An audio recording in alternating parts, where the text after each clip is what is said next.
পর্যায়ে আমরা অতিথির কাছে চলে যাচ্ছি। চলুন আমরা পরিচিত হই কে রয়েছে আজকে আমাদের সাথে। প্রথমে আপনার নামটা বলবেন। আমার নাম মুক্তা। মুক্তা, হ্যালো 8920 শোনা হয়? জি, সবসময় না, মাঝে মধ্যে শুনি। মাঝে মাঝে আপনি শোনেন। আচ্ছা, আপনি নিশ্চয়ই জানেন তাহলে যে হ্যালো 8920 মৌলিক কিছু নিয়ম রয়েছে। আমরা প্রথমেই আমাদের যিনি অতিথি থাকেন তার সম্পর্কে ধারণা পেতে আমাদের শ্রোতারা যারা রয়েছেন তাদেরকে কিছু বেসিক জিনিস সম্পর্কে আমরা প্রথমে ধারণা দিয়ে নিই। যেমন ধরুন আপনার বয়স, আপনি পড়াশোনা করছেন কিনা, কোথায় থাকেন, এইগুলো। আপনি একটু বলবেন যে আপনার বয়সটা এখন কত? আমার বয়স এখন 18। 18 বছর। 18 বছর বয়স্ক মুক্তা আজকে আমাদের এখানে এসছেন। আমরা এক অর্থে বলতেই পারি যে সে সাবালিকা, কিন্তু কিশোরী থেকে খুব বেশি দিন হলে সে বের হয়ে আসেনি, মানে কিশোরী বয়সে আমরা বলতে পারি। আর পড়াশোনা? পড়াশোনা এখন করি না। পড়াশোনা এখন করেন না। পড়াশোনা তো করেছেন আপনি, রাইট? জি জি। কত পর্যন্ত পড়াশোনা করেছেন? 9 পর্যন্ত। ক্লাস 9 পর্যন্ত আপনি পড়াশোনা করেছেন, তারপরে আর পড়াশোনা আপনার করা হয়নি। কোথায় থাকেন ঢাকাতে? ঢাকায় ধলপুর থাকি, যাত্রাবাড়ি। ধলপুর, যাত্রাবাড়ি। আচ্ছা, আমরা শুরু করতে চাই আপনার জীবনের গল্প। কোথা থেকে আপনি শুরু করবেন? আপনি কিছুটা নার্ভাস, মানে ভয় পাচ্ছেন? না না, ভয় পাচ্ছি না। ওকে, দ্যাটস ভেরি গুড। চলুন শুরু করা যাক। কোথা থেকে শুরু করবেন? স্কুল জীবন থেকে শুরু করি। জি প্লিজ। যখন আমি ক্লাস 5 এ পড়ি তখন মানে আমার বাবা মা আলাদা হয়ে যায়। আপনার বাবা এবং মা আলাদা হয়ে যায়? হ্যাঁ। মানে আলাদা হওয়ার ব্যাপারটা আসলে কি ছিল? আলাদা হওয়ার ব্যাপারটা ছিল মানে আমার আব্বু আমার আম্মুর সাথে আর কি তালাক হয়ে যায়, মানে ঝগড়া হয়, এরকম ঝগড়ার কারণে আর কি অনেক প্রায় আমার ডিভোর্স হয়ে যায়। হ্যাঁ, আমার আম্মু আমার বাবাকে ডিভোর্স করে। আপনার মা আপনার বাবাকে ডিভোর্স করে? ঝগড়ার এক পর্যায়ে ছিল নাকি অন্য কোনো কারণ ছিল? আমার বাবা আরেকটা বিয়ে করেছিল। ওই সময়টাতে আপনার বাবা আরেকটা বিয়ে করেছিল? জি। ওকে, এটা আপনার মা জানে এবং জানতে পারার পরে ডিভোর্সটা হয়েছে। আপনার কয় ভাই বোন ছিলেন? আমরা 2 ভাই 2 বোন। আপনি সবার বড়? আমি সবার ছোট। আচ্ছা, আপনার বড় ভাই আছে 2টো, তাই তো? আচ্ছা, তাদের সাথে আপনার বয়সের ডিফারেন্সটা কত? যেটা বড় হবে সেটা নিম্নত 12, 13, 14 বছরের বড় হবে আপনার। হ্যাঁ। আর যেটা মাঝে মানে ওটা হলো 7-8 বছরের। মানে আপনার যথেষ্ট তারা বড় এবং ম্যাচিউর। অনেক বড়। হ্যাঁ। ওকে, তো আপনার মা ডিভোর্স দিয়ে দিলেন, তারপর? ডিভোর্স দেওয়ার পর আমার মা মানে আমার নানির বাসায়, যেটা আমার নানুর বাসায় চলে যায়, সেটা ধলপুর আসে। আগে আমরা থাকতাম নারিন্দাতে। জি। ওখানে আসি, আসার পর আমি আর কি আমার মার সাথে এসে পড়ি। আমার ভাইয়া আমার বাবার সাথে থাকে। জি। 2 ভাই বাবার সাথে থাকে আর 2 বোন আমরা এখানে এসে পড়ি। বোনের আপাতত তখন বিয়ে হয়ে গেছিল, তো বোন শ্বশুর বাড়িতে চলে যায়। আর আমি কোন বোনের বিয়ে হয়ে গিয়েছিল? আমার বড় বোন। আপনার আরেকটা বড় বোন আছে? জি জি। আপনারা কয় ভাই বোন বললেন একটু আগে আপনি? 2 ভাই 2 বোন। আপনার একটা বড় বোন আছে? জি। তো বড় বোনের বিয়েটা কি আপনার বাবার সাথে ডিভোর্স হওয়ার আগেই হয়েছিল নাকি? জি হ্যাঁ, আগেই হয়ে গিয়েছিল। ওকে। আসার পর এখানে আমাকে একটা স্কুলে ভর্তি করে দেয়, ধলপুরের একটা স্কুলে। তখন ক্লাস 5 এ ভর্তি হই। 5 এ ভর্তি হওয়ার পর ওখানে ক্লাস চলতে থাকে, তো আমার বাবা আসে, আসা যাওয়া করে, আমাকে দেখে, আমাকে নিয়ে যায়, আবার দিয়ে যায়। আমার মা যায় না, আর অনেক চেষ্টা করে নেওয়ার জন্য, যায় না। ওকে, আপনি আপনার মার সাথেই তখন ছিলেন? হ্যাঁ, আমি তখন আমার মার সাথেই ছিলাম। ওকে, এভাবে দিন কাটতে থাকে। তো আমাকে একদিন আমার বাবা এসে জোর করে আমাকে নিয়ে যায়। মানে আমি একদিন স্কুলে যাই, স্কুলে যাওয়ার পর বলতেছে যে আমার সাথে একটু চলো। তো আমি গেছি, আমি বুঝতে পারিনি যে আমাকে নিয়ে যাবে। তো ওখান থেকে আমাকে নিয়ে যায়। ওকে, আমার সৎমার কাছে নিয়ে যায়। সৎমার কাছে নিয়ে যাওয়ার পর আমার সৎমাকে দেখলাম। আমার বাবা ওখানে বললো যে এখানে থাকবা আজকে থেকে, এখানে তোমাকে আমি স্কুলে ভর্তি করে দেবো, মার কাছে আর থাকা লাগবে না। তো আমি আমার মাকে ছাড়া আমি কখনোই থাকতে পারি না। আমি অনেক কান্নাকাটি করলাম। কান্নাকাটি করার পরও আর কি আমাকে বললো যে না, মানে দেওয়া যাবে না। আমার মা তো আমাকে খুঁজতেছে পাগলের মতো যে কোথায় গেল। তখন আমার বাবা ফোন দিয়ে বলছে যে আসতে পারবে না, ওকে আমি নিয়ে গেছি। পরে নারিন্দা ওখানে আমরা যে ভাড়া ছিলাম, ভাড়া থেকে রুম ছেড়ে দেয়। রুম ছেড়ে দেওয়ার পর ওই যে আমার সৎমার যে দেশ, রাজশাহীতে নিয়ে যায় আমাকে সহ, আমার বাবা সহ ওখানে চলে যায় আমরা সবাই মিলে। ওখানে যাওয়ার পর ওখানে আমার বাবা থাকে আমাকে নিয়ে। তো আমার মা আসার জন্য অনেক চেষ্টা করে, পারে না। তো আমি অনেক কান্নাকাটি করার পর 1 মাস পর আমাকে আমার মার কাছে আবার দিয়ে যায় বাবা এসে। তখন আপনি কোন ক্লাসে পড়েন? তখন আমি 5 এ পড়ি। ক্লাস 5 এ পড়ছেন। ওকে, 10 বছর বয়স আমরা বলতে পারি আপনার তখন। তো দিয়ে যাওয়ার পর আমি যে স্কুলে গিয়ে পড়তাম সেই স্কুলে আবার জয়েন করি নতুন করে। মানে বলছে কি তোমার মার কাছে কয়েকদিন থাকো, আবার তোমাকে নিয়ে যাম। বললাম আমি মেয়ের যাবো না, আমার ওখানে ভালো লাগে না, ওখানে মেয়ের যাবো না। তো ওখানে তো তোমাকে অনেকেই আদর করে, তুমি যাবা না কেন? বললাম না, আমি মাকে ছাড়া থাকতে পারবো না। তো আমি আমার মাকে অনেক রিকোয়েস্ট করতাম যে মা যেহেতু বিয়ে করছে তো কি হয়েছে, হয়তো ডিভোর্স দিয়েছে আবার মিলে যাও, কিন্তু আম্মু কখনো এটা রাজি হতো না। সব ভাই বোনই বুঝাইতাম, কিন্তু এটা কখনো সে রাজি হতো না। পরে আমার বাবা আমার সম্পূর্ণ খাওয়ান খরচ যা কিছু লাগতো সবকিছু আমার বাবা দিয়ে যেত আমাকে, যখন যেটা চাইতাম সেটা আমাকে দিয়ে যেত। তারপর তো স্কুলে যাওয়া আসা করতাম। স্কুল জীবনে আমি অনেক ভালোই ছিলাম। তো ওখানে মানে ফার্স্ট আমি একটা ছেলেকে মানে লাভ করি। ফার্স্ট আপনি একটা ছেলেকে লাভ করেন, এটা কোন ক্লাসে থাকা অবস্থায়? তখন আমি ক্লাস 6-এ। ক্লাস 6-এ থাকা অবস্থায় আপনি প্রেম কি জিনিস এটা বুঝতেন? না না, বুঝতাম না। তাহলে তবে মানে এই যে ভালো লাগাটা এটা বুঝতাম, মানে একটা মানুষকে ভালো লাগে সেটা আর কি বুঝতাম। একটা ছেলেকে ভালো লাগছে এটা বুঝতেন, এই ফিলটা কাজ করতো কিরকম? মানে ফিলটা একটু বলেন তো, ফিলটা আসলে কি ছিল? ছেলেটা বাদ দেন, শুধু ফিলটা বলেন। মানে ফিলটা বলতে দেখে অনেক ভালো লাগতো, যে ও মানে দেখতে অনেক সুন্দর ছিল, সুন্দরের কারণে আর কি ভালো লাগছে। আমার সাথে যে বান্ধবীরা ছিল তারাও ওকে পছন্দ করতো, মানে ওদের দেখা দেখি যে ওরাও পছন্দ করছে, আমারও একটা নিজে থেকে ভালো লাগছে, এই ভালো লাগে পর্যন্তই। আচ্ছা, তো এটা ক্লাস 6-এ থাকা অবস্থায় যাকে ভালো লাগলো সে কি ক্লাস 6-এ ছিল নাকি আপনার চেয়ে বড় ছিল? না, সে অনেক বড় ছিল। অনেক বড়? সে আমাদের টিচার ছিল। ওকে ওকে, আচ্ছা, ন্যাচারাল হতেই পারে। তারপর অবশ্য সে ইয়াং ছিল, টিচার হলো, অনেক সুন্দর ছিল। তো আমাদের ক্লাসের মোটামুটি সবাই ওনাকে পছন্দ করতো। তো সব মেয়েরাই ওনাকে পছন্দ? সব মেয়েরা ওনাকে পছন্দ। টিচার জানতেন এটা? টিচার জানতেন। বাহ, উনি মানে বেশি সময় ধরে ক্লাস নিতেন নাকি যথাসময়ে ক্লাস শেষ করতেন? বেশি সময়, একটু বেশি সময়। ওকে, ইটস রিয়েলি ফানি। আচ্ছা, জানতে চাই আপনার সিরিয়ালি একটু যাই। হ্যাঁ, তারপরে তো মানে যখন শুনতে পারলাম যে সে হিন্দু ছিল, তখন বললাম যে না, হিন্দু এটা কিভাবে হয়, তো মুসলমান হয়তো তাহলে একটা বোঝা যেত, যে ওনাকে বলতে পারতাম। তারপর ওরা বলতো যে মানে ওরাও মানে স্যারকে অনেক বিরক্ত করতো, স্যারের নাম্বার নিয়ে কল করতো, কিন্তু আমি কোনোদিনও স্যারের নাম্বার নিয়ে কল করতাম না। কিন্তু আমি তখন একটু ভালোই মোটামুটি একটু বড়ই ছিলাম, মানে হাতে পায়ে লম্বা হয়ে গেছিলাম, তো বড়ই লাগে আমাকে। তো স্যার যেটা করলো যে একদিন ছুটি হয়ে গেল, ছুটি হওয়ার পর আমি কি যেন একটা লিখতেছিলাম, তো স্যার ছিল। তো স্যার তখন আমার কাছে এসে বলতেছে আমাকে কি তোমার ভালো লাগে? তখন বললাম যে আপনি হঠাৎ মানে আমাদের ক্লাসে অনেক মেয়ে আছে, আপনি হঠাৎ করে আমাকে এই কথা জিজ্ঞেস করতেছেন কেন? বলে না, তোমাকে দেখে বোঝা যায় আমাকে মনে হয় তোমার অনেক ভালো লাগে। আমাকে হ্যাঁ লাগতেই পারে। বলে কি যে তুমি আমার মোবাইল নাম্বার কি তোমার কাছে আছে? আমি বললাম যে না, আপনার মোবাইল নাম্বার আমার কাছে নাই। তখন আমি মোবাইল ইউজ করতাম না, আমার আম্মু ইউজ করতো। তো মোবাইল নাম্বারটা আমাকে দিল, দেওয়ার পর মানে আমি খুশি হইলাম, মানে যেহেতু ভালো লাগছে। পরে নাম্বার নিয়েছি, নেওয়ার পর বাসায় গেছি। আমি আবার সব কথাই আমার আম্মুর কাছে বলি।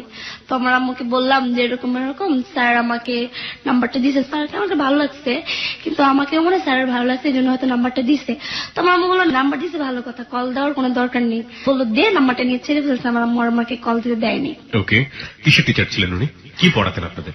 উনি ম্যাথ করতেন। অঙ্ক করাতেন? ওকে, হ্যাঁ। তারপর তো স্কুলে যেতাম, আসা যাওয়া করতাম। মানে আরেকদিন সে আমাকে দেখলো, দেখার পর জিজ্ঞেস করলো কি ব্যাপার, তোমাকে নাম্বার দিলাম কল করলাম না? আমি বললাম না না, আমি আপনাকে কেন কল করবো, যেহেতু আপনি টিচার আর আমি হলো স্টুডেন্ট, এখানে আপনাকে যদি একটা কল করে অনেক যেটা জানতে পারবে এটা অনেকেই খারাপ বলবে হয়তো। বলে না না, দিও, কোনো প্রবলেম নেই, তোমার কোনো প্রবলেম হলে আমাকে বলবা। আমি বললাম যে আচ্ছা ঠিক আছে। আমি নাম্বারটা যে ছিঁড়ে ফেলেছে এটা আমি তাকে বলি নাই। আচ্ছা। তো 6-এ পরীক্ষা দিলাম, 6-এ পরীক্ষা দিয়ে 7 উঠলাম। 7 ওঠার পর এভাবেই গেল, কাউকে আর ভালো লাগে নাই।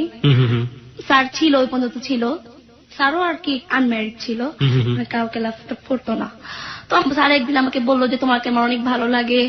যখন 7-এ উঠি তখন আমাকে আস্তে আস্তে বলা শুরু করলো যে তোমাকে আমার অনেক ভালো লাগে, তুমি মুসলমান, তো কি হয়েছে, তুমি হিন্দু হয়ে যাবে, আমাকে বিয়ে করতে পারবো না? আমি বললাম যে না, আপনার জন্য কি আমি হিন্দু হবো নাকি, আমি মুসলমানই থাকবো। তো বললাম না, আমি আপনাকে কোনোদিনও বিয়ে করবো না, আপনি টিচার আমি স্টুডেন্ট, এটা কি হয় নাকি? বলে না, তোমাকে আমার অনেক ভালো লাগছে, তোমার কথাবার্তা, তোমার সবকিছু আমার কাছে ভালো লাগছে। তখন সে মানে অনেক ডিস্টার্ব করতো, মানে একা যখন থাকতাম সে আমাকে বলতো তুমি আমাকে কল দাও না কেন? মানে তখন আমি এক পর্যায়ে মানে আরেক বান্ধবীর কাছে বললাম যেরকম স্যারে আমাকে এই কথা বলছে। ওই বান্ধবী আবার আরেক বান্ধবীর কাছে বলছে, বলার পর পুরো ক্লাসটাই জেনে গেছে। যখন ম্যাডামরা আর কি জানতে পারলো তখন আর কি স্যারকে জিজ্ঞেস করছে, আমাকে কিছু বলে নাই। তো যে বললো যে আপনি কেমন মানে টিচার হয়ে আপনি ওকে কেন প্রপোজ করছেন? তো উনি বলছে যে না, আমি তো ওকে প্রপোজ করিনি, জাস্ট একটু ভালো লাগছে এই জন্য ওকে বলছি। তো আমাকে জিজ্ঞেস করছে তুমি কি কল দিছিলাম? বললাম না, আমি ওনাকে কোনোদিনও কল দিইনি। তো এটা নিয়ে আর কিছু হয়নি, বলছে ওনার সাথে আর কথা বলবা না, যদি কথা বলে আমরা আসছে আমাদের কাছে বিচার দিবা। তো মানে এইভাবেই 7 থেকে আবার 8-এ উঠলাম। যেটা হলো আর কি, এটা ওঠার পর আমার দুলাভাইয়ের ফ্রেন্ড দুলাভাইয়ের সাথে একদিন আসছিল আর কি।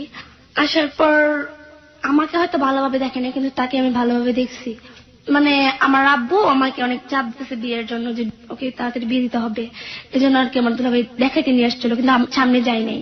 তো দেখার পর ছেলে চলে যায়, আমি আমার বাসায় দেখে যাই। তারপরে আমার আব্বু কি করলো, আবার আসলো, আসার পর বললো যে চলো তোমাকে আবার নিয়ে যাবো। কয়েকদিন স্কুল বন্ধ দিছে, তারপর রাজশাহীতে যে আবার থেকে আসলাম। ওখানে যাওয়ার পর অনেক ছেলে দেখাইছে, আমার পছন্দ হয়নি। আমি বললাম যে না, আমি আর কয়েকদিন যাক না কেন, আমি লেখাপড়াটা শেষ করি না, মেট্রিক পরীক্ষাটা দিই, তখন না হ্যাঁ বিয়ে করবো। আমার বাবা বললো যে না, আমার অনেক বয়স হয়েছে, তুমি যেহেতু সবার ছোট আছো, তো তোমাকে বিয়েটা দিয়ে যেতে হবে। তো দেখাইলো, আমি বললাম যে না, গ্রামে বিয়ে করে আমি থাকতে পারবো না, যেহেতু আমি কোনো কাজই জানি না। গ্রামের ছেলেদের আমি এমনি একটু কম পছন্দ করতাম। তো বলতাম যে না, গ্রামে বিয়ে করবো না, বিয়ে করলে ঢাকায় বিয়ে করবো, যেহেতু গ্রামে বিয়ে করে আমি কোনোদিনও থাকতে পারবো না। গ্রামে আপনি কখনো থাকেননি? থাকি নাই। তো যেমন বললাম না, দুলাভাইয়ের ফ্রেন্ড, ওর নাম্বারটা দুলাভাই আমাকে দিল।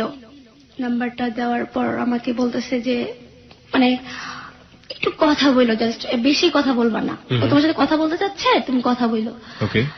তো নাম্বারটা দেওয়ার পর আমি ফোন করলাম। ফোন করার পর বললো যে দেখেন, আমি তো আপনাকে দেখলামই না, আপনাকে দেখতে গেছি, আপনার ছবিটা দেখছি, ছবিটা দেখে আপনাকে আমার অনেক ভালো লাগছে। তো বললাম যে আমিও মানে আপনাকে আমার অনেক ভালো লাগছে। মানে আমি যখন ফার্স্ট ওনাকে দেখছি, তা উনি অনেক সুন্দর ছিল, এতই সুন্দর ছিল, অনেক সুন্দর ছিল। মানে ছবিতে না, বাস্তবে দেখছি। বাস্তবে দেখা হলো? কবে দেখা হলো বাস্তবে? বাস্তবে যে দুলাভাইয়ের সাথে আসছিল, আমি সেদিনই দেখছি, কিন্তু আমি হয়তো কিছু বলি নাই বা সামনেও যাইনি। সেদিন আমার একটু দরকার, মানে আমার বান্ধবীর সাথে এক জায়গায় বের হয়ে গেছে। আপনার ধারণা ছিল যে মানে তার সাথে আপনার বয়সের পার্থক্যটা কত? আপনি যদি একটু বলতেন। আপনি তখন ক্লাস 9-এ পড়েন, মানে হচ্ছে আপনার বয়স 14 থেকে 15 বছর বয়স। হ্যাঁ, 15 হবে। 15। আর ওনার বয়স? ওনার বয়স 21 হবে। ওকে, হ্যাঁ, তারপর? তো আমাকে বললো যে ঠিক আছে। আমি বললাম দেখেন, আমার তো মোবাইল নেই, আমি কিভাবে কথা বলবো, আর যেহেতু আপনি আমার দুলাভাইয়ের ফ্রেন্ড, আমি দুলাভাইয়ের মোবাইল দিয়ে কথা বলবো, আর আমাকে যদি আপনার ভালো লেগেই থাকে তাহলে ওয়েট করেন, আমি মেট্রিক পরীক্ষা শেষ করবো, তারপর আমাকে হয়তো বিয়ে করেন। ওকে। তো বললো হ্যাঁ ঠিক আছে। আমি বললাম যে ঠিক আছে। তখন কথা এভাবে বলতে লাগলাম। আম্মা মোবাইল ছিল, আম্মা মোবাইলটা হয়তো তখন আমার দুলাভাই আমাকে যেটা বললো যে কথা বলতে না, বললো যে ওনার মোবাইল দিয়ে কথা বলতে, আমাদের মোবাইল দিয়ে কথা বলতে না। তো ওকে অনেক ভালো লেগে যায়। ভালো লেগে যাওয়ার কারণে আমি আমার মার মোবাইল দিয়ে কথা বলতাম, কেউ দেখতো না, কেউ জানতো না, মানে এক ধরনের অ্যাট্রাকশন তৈরি হয়ে গিয়েছে তার প্রতি। প্রিয় শ্রোতা, আমরা একটু নোট করতে চাই এই জায়গাটাতে। দেখুন, ওর বয়সটা কিন্তু এখনো 18 বছর, এবং ও যে ক্লাস 9-এর গল্পটা বলছে সেটা মাত্র 2 থেকে 3 বছর আগের গল্প। এবং ওর বলাটাকে আসলে ওর মতো করে নিতে হবে। ও ছোট মানুষ ইন দ্য সেন্স অফ বয়সের দিক থেকে ছোট মানুষ, কিন্তু অভিজ্ঞতার দিক থেকে আজকে যারা শুনছেন, বয়োবৃদ্ধ যারা অনেকে আছেন, তাদের জীবনে যেসব অভিজ্ঞতা ঘটে তার চাইতেও অনেকাংশে সে ছাপিয়ে যাবে তার জীবনের গল্প। আমরা আশা করছি শেষ পর্যন্ত ধৈর্য ধরে শুনবো মুক্তার জীবনের গল্প। তো মোবাইলে কথা বলতাম, বলার পর এক পর্যায়ে অনেক ভালো লেগেছে ওকে। তো আমাকে বলে, তখন কি হলো যে আমার বাবা আবার আসলো। আসার পর তখন মানে 8-এ পরীক্ষাটা আমি দেবো আর কি, সেই পর্যায়ে আমার বাবা এসে আমাকে নিয়ে যায়, বলে আরেকটা ছেলে আর কি, মানে অনেক ভালো একটা ছেলে, বলে দেখবে তোমাকে। তো সে রাজশাহীতে আমাকে নিয়ে যায়, মানে মিথ্যা কথা বলে নিয়ে যায়। নিয়ে যাওয়ার পর আমাকে আর আসতে দেয় না।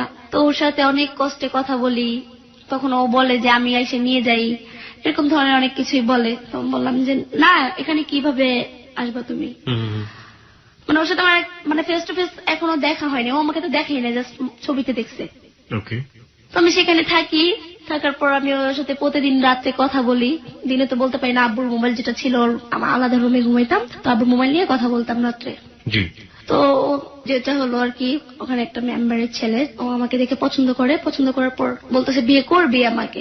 মানে আপনার বাবার বাড়িতে যাওয়ার পরে, তাই না, রাজশাহীতে যাওয়ার পরে এই ঘটনাটা ঘটছে। ওখানকার এলাকার মেম্বারের একটা ছেলে আপনাকে দেখে পছন্দ করেছে এবং সে সংকল্প করেছে আপনাকে যেভাবেই হোক সে বিয়ে করবে। হ্যাঁ।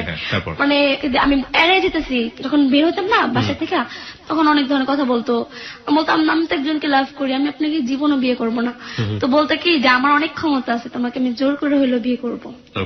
তো আমার বাবাকে কথাগুলো বলতাম, আমার বাবা বলে কোনো সাহস নেই জোর করে বিয়ে করার, এখানে আমি কি কম নাকি, মানে এগুলো বলতো, আমাকে বুঝাইতো যে কিচ্ছু হবে না, ভয় পাওয়ার কিছু নাই। তো যেহেতু সৎ মা মাই থাকে, যে উনি আবার ওই ছেলের সাথে আর কি মানে মিল ছিল অনেক। আপনার সৎ মায়ের ওই ছেলেটার সাথে অনেক মিল ছিল। ওকে।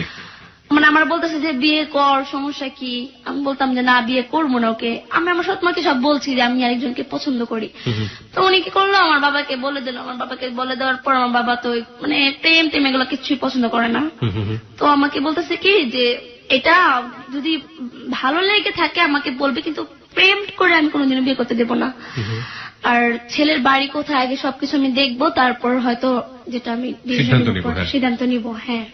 আচ্ছা, আর আপনার বাবা যার জন্য নিয়ে গিয়েছিল সেই ছেলেটা কি মেম্বারের ছেলেই ছিল? হ্যাঁ। ওকে, হ্যাঁ, তারপর তখন মানে ওই ছেলেটারে অনেক বোঝার পরে ছেলেটা কোনো মতে রাজি হচ্ছিল না। তখন আর কি সবাই যখন লোকজন এনে ডাকলো আমার বাবা যে ও আমার মেয়েকে অনেক ডিস্টার্ব করতেছে, ও হুমকি দিচ্ছে, তখন সবাই বুঝালো যে মানে ছেলের বাবা ছেলেকে বললো যে না, পছন্দ হয়েছে, মেয়ে তো আরেকজনকে পছন্দ করে। তখন বোঝানোর পর আর কি ছেলে একটু মানছে আর কি। না না, আমি একটু কনফিউশনে পড়ে যাচ্ছি। আপনার বাবা তো ওই ছেলেটার জন্যই আপনাকে ওখানে নিয়ে গিয়েছিল দেখানোর জন্য, তাই না? এবং এক পর্যায়ে ওই ছেলে আপনাকে দেখে রাজি হয়ে গেল, ক্রেজি হয়ে গেল বিয়ে করার জন্য, এবং আপনি তাকে পছন্দ করলেন না কারণ আপনার অন্য একটা ছেলেকে পছন্দ আছে, তাই তো? তাহলে ওই ছেলেটাকে সামাল দেবার জন্য আপনার বাবা কেন আবার লোকজন ডাকলো? কেন লোকজন ডাকলো মানে অতিরিক্ত করতেছিল। আমার বাবা বলছে যে তুমি মানে আমাকে ডিস্টার্ব ফিল করতেছে, আবার হুমকি দিচ্ছে। এই জন্য আমার বাবা রাগ হয়ে গেছে যে তোমাকে বিয়ে করার কথা বলছে, কিন্তু তুমি বললা কেন জোর, মানে ও একটা কথা বলছে জোর করে হলো বিয়ে করবো। ও আচ্ছা, এই জন্য আমার বাবা মানে বলছে যে বিয়ে দেবো না। আচ্ছা ঠিক আছে, তারপর? তো সেখানে থাকার পর ওর সাথে কথা হয় প্রতিদিন।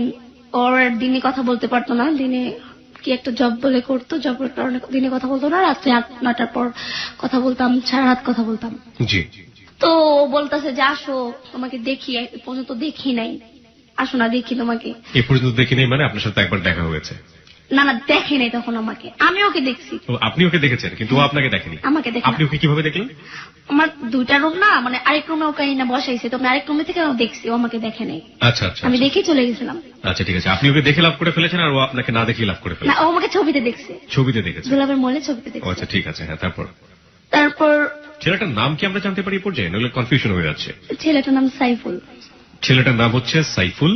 আর আমাদের যে এখানে জীবনের গল্প বলতে এসছে ও হচ্ছে মুক্তা। মুক্তা নিজের নামটা গোপন করেনি, নিজের নামটা যা সেটাই এখানে বলছে। হ্যাঁ, তারপর? তো আমি অনেক বলতেছি আমার বাবাকে যে আমাকে দিয়ে আসো। তো আমার বাবা কোনো মতে রাজি হচ্ছে না, বলে না আজকে না কালকে এরকম করতেছে। আমার সৎমা আমি থাকলে এখানে তার অনেক সমস্যা হয়। দেখা যাচ্ছে যে আমার বাবা আমার প্রতি সব মানে আমি যা বলি তাই শোনে, আমার বাবা ওনার কথা শুনে না।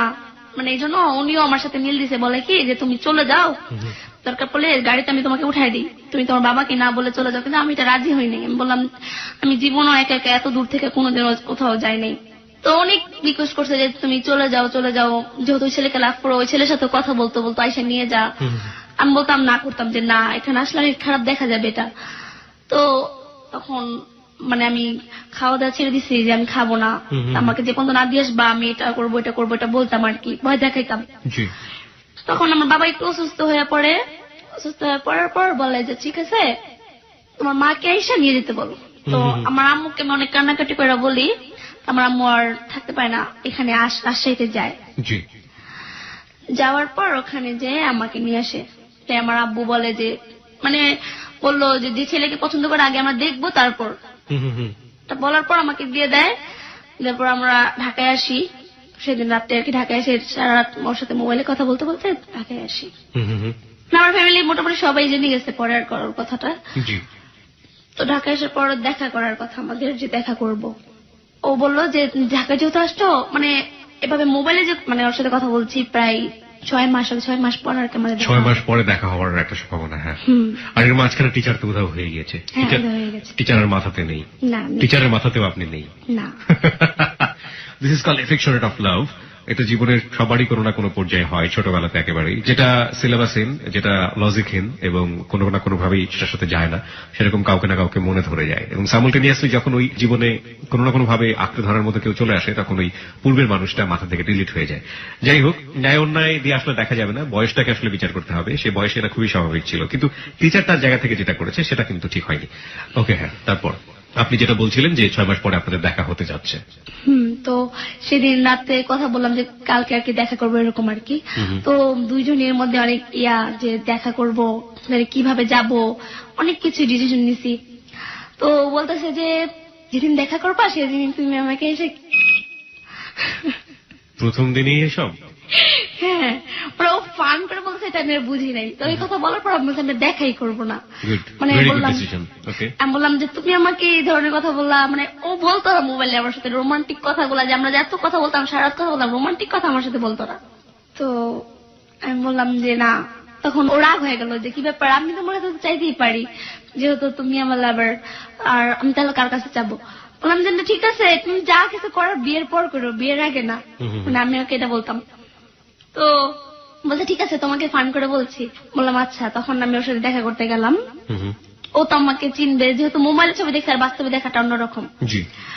তো আমি ওকে ভুলে গেছিলাম, মানে 6 মাসের মধ্যে ওরা একবার দেখছি কোনো মতো, তাও চিন্তা করছি যে কিরকম হবে ও, মানে ও আমাকে চিন্তা করছে কিরকম হবে।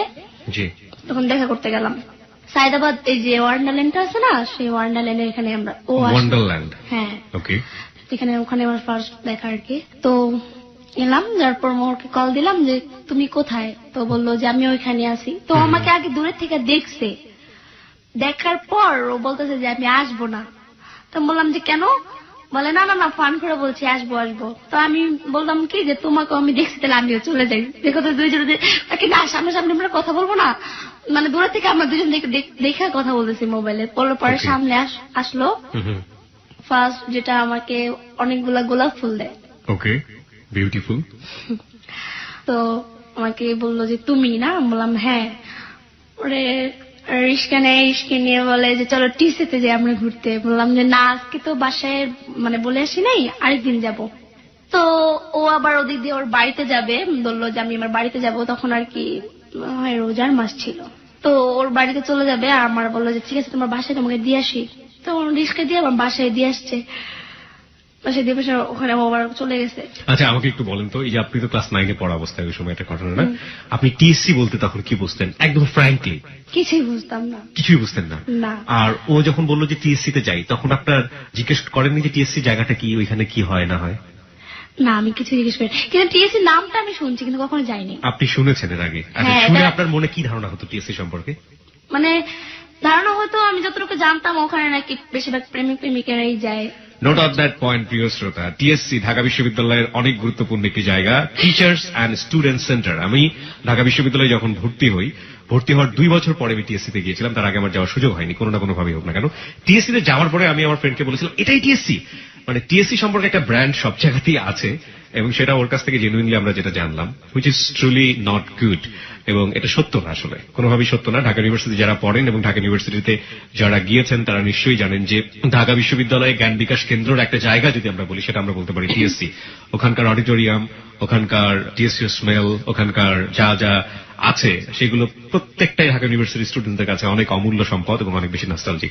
তবে সবার যেহেতু অবাধ বিচরণ, সে অর্থে অনেকেই হয়তো এইসব ডেটিং প্লেস বা যাই হোক না কেন ঘোরাফেরা এসবের জন্য অনেকে যান। তবে যে ব্র্যান্ডটা, সে ব্র্যান্ডটা আসলে ঠিক না এবং এটা একেবারেই রং একটা ব্র্যান্ড। সো আপনি এটাই জানতেন যে টিএসসি মানে হচ্ছে ওখানে ঘোরাফেরা করা যায়, প্রেম করা যায়, তাই তো? এখনো কি সেটাই জানেন? না এখনো সেটা জানি না। আজকের পর থেকে অন্তত আপনি যেটা জানবেন সেটা হচ্ছে টিএসসি মানে এটা না, তাই তো? Okay fine. আমাকে বলেন তারপরে আপনি কি করলেন? রিক্সা করে ঘোরাফেরা করলেন নাকি? হ্যাঁ রিক্সা করে ঘোরাফেরা করে নাও, বাড়িতে চলে যাবে এই জন্য আমাকে নামিয়ে দিয়ে তারপর চলে গেল।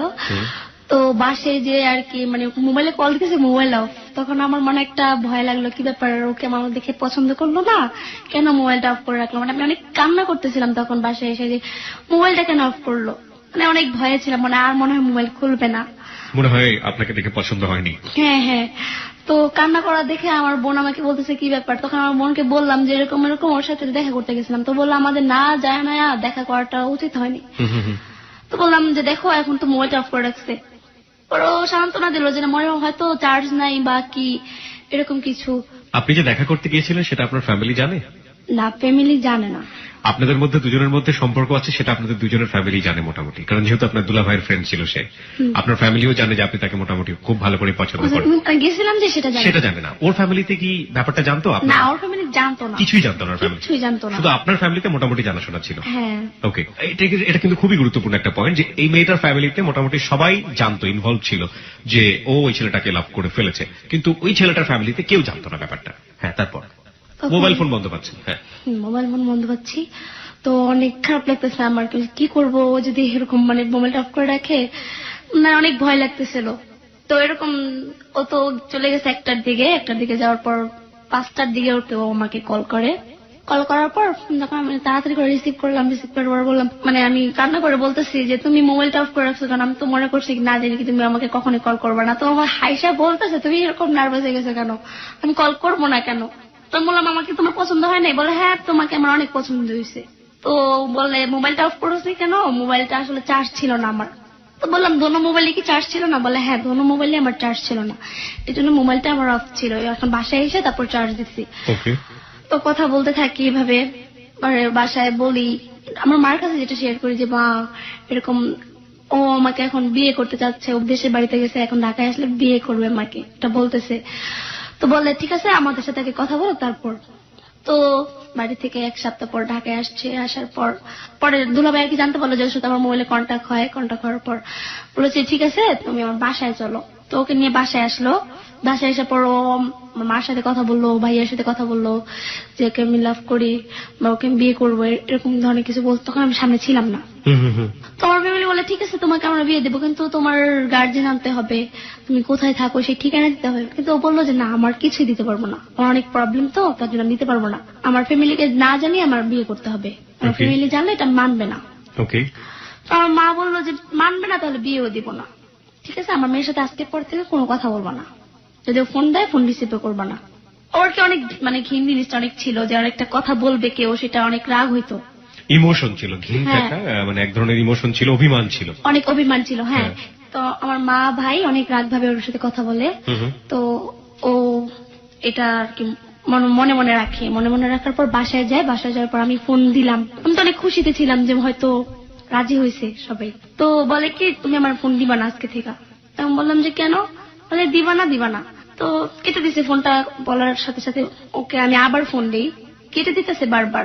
যখন মানে বারবার কল দিতে রিসিভ করার পর বললাম যে কি হয়েছে আমাকে একটু বলো। বললো এরকম তোমার ফ্যামিলিতে রাজি হবে না, তাহলে আমার সাথে আর কথা বলে কি লাভ বলো, আর শুধু দুজনই কষ্ট পাবো। তাহলে আমি বললাম যে চলো আমরা তাহলে নিজে বিয়ে করি। তো ও এটা রাজি হয়নি, এটা খারাপ দেখায়। তো আমি আমার বাসায় সবাইকে বললাম যে না ওকে ছাড়া আমি কাউকে বিয়ে করতে পারবো না। ওনারা বলে যে না করতেই হবে। ও আর কি মানে আমার সাথে ঠিক মতো কথা বলে নাই। আমার মা যেদিন পর থেকে বললো কথা বলে না। তো আমি আর কি মানে অনেক কান্নাকাটি করি বাসায় যে ঠিক মতো খাওয়া দাওয়া করি না ওর জন্য। তখন আমার আম্মু দেখতে পারতেছে যে না আমি অনেক অসুস্থ হয়ে পড়ছিলাম আর কি, ওর সাথে এরকম করতে মানে না খাইতে এরকম অসুস্থ হয়ে পড়ছিলাম। তো ওইটা জানার পর আমাকে ফোন দেয়। একটা জিনিস একটু বলেন তো আমাকে, যে ক্লাস 9-এ পড়া একটা মেয়ে, এক তো তার বিয়ে দেওয়ার বয়স হয়নি, সেই সময়টাতে বিয়ে দেওয়ার চেষ্টা করছে ফ্যামিলি থেকে, এটা একটা অনেক বড় একটা অসঙ্গতি। আরেকটা যেটা যে সেই সময়টাতে যদি বিয়ে সাথের ব্যাপারটা নাও হয় তাহলে ফ্যামিলিগতভাবে প্রেমের ব্যাপারটা সাপোর্ট করার কথা না, বিশেষ করে আপনি যে ধরনের ফ্যামিলিতে বড় হচ্ছেন, একেবারে টিপিক্যাল মধ্যবিত্ত ক্লাস আমরা বলতে পারি, সেই জায়গাটা থেকে পরিবার থেকে কখনো শাসন করতো না আপনাকে যে না প্রেম করা যাবে না, বকাঝকা করা, মারধর করা? হ্যাঁ এটা তো অবশ্যই। আচ্ছা এটা তো করতোই, মানে ওদের সামনে তোর কথা বলতাম না, হয়তো জানতো আর কি, দেখে নেই কখনো কথা বলতে, অনেক কষ্ট করে আর কি ওর সাথে কথা বলতাম। ওকে তারপর তো ও এরকম করতো, ফোন দিতাম তো ভালো মতো কথা বলতো না, আগে যেরকম একটা কথা বলতো সেরকম ভাবে আর কি কথা বলতো না আমার সাথে। তো আরেকদিন দুলাভাইকে অনেক রিকোয়েস্ট করলাম যে আরেকবার নিয়ে আসেন না, কেউ তো আমার সাথে কথা বলতেছে না।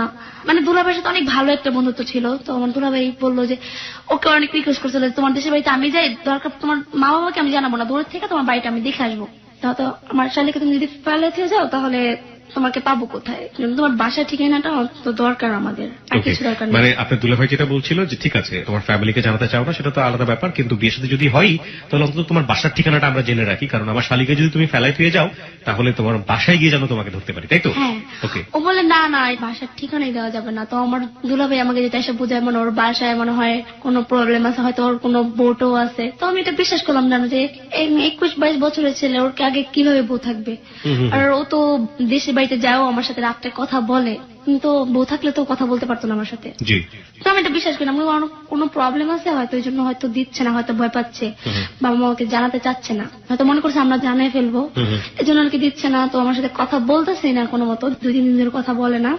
তো কথা না বলার পর আমি অনেক নার্ভাস হয়ে যাই ওর প্রতি, যে আমি এখন কি করব, ওকে ছাড়া এখন আরেক জায়গায় আমার বিয়ে ঠিক করতেছে। তো আমি বললাম যে না আমি সেখানে বিয়ে করব না।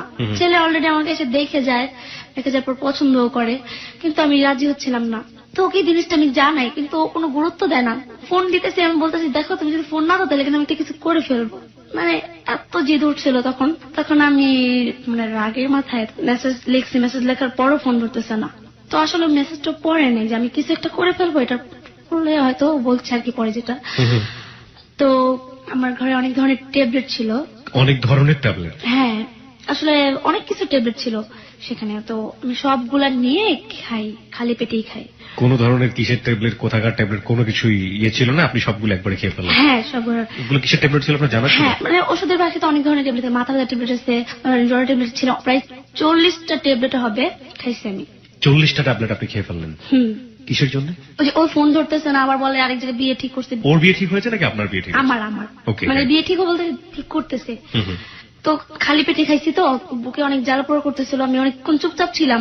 তখন সহ্য করতে অনেক চিলেছে, তখন রাত 12টা বাজে।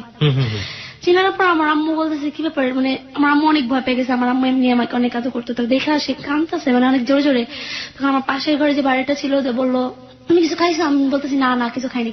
তখন আমার আম্মু ট্যাবলেটের খোসাগুলো যেগুলো নিচে পড়ানো দেখছে, তো দেখার সাথে সাথে আমার ভাইয়া আবার আমার বোনের দেশের বাড়িতে চলে গেছিল, আমার বোনের বাসায় ঘুমাইছে। তো ভাইকে ডেকে নিয়ে আসছে যে ওর এরকম ওজন কি খাইছে।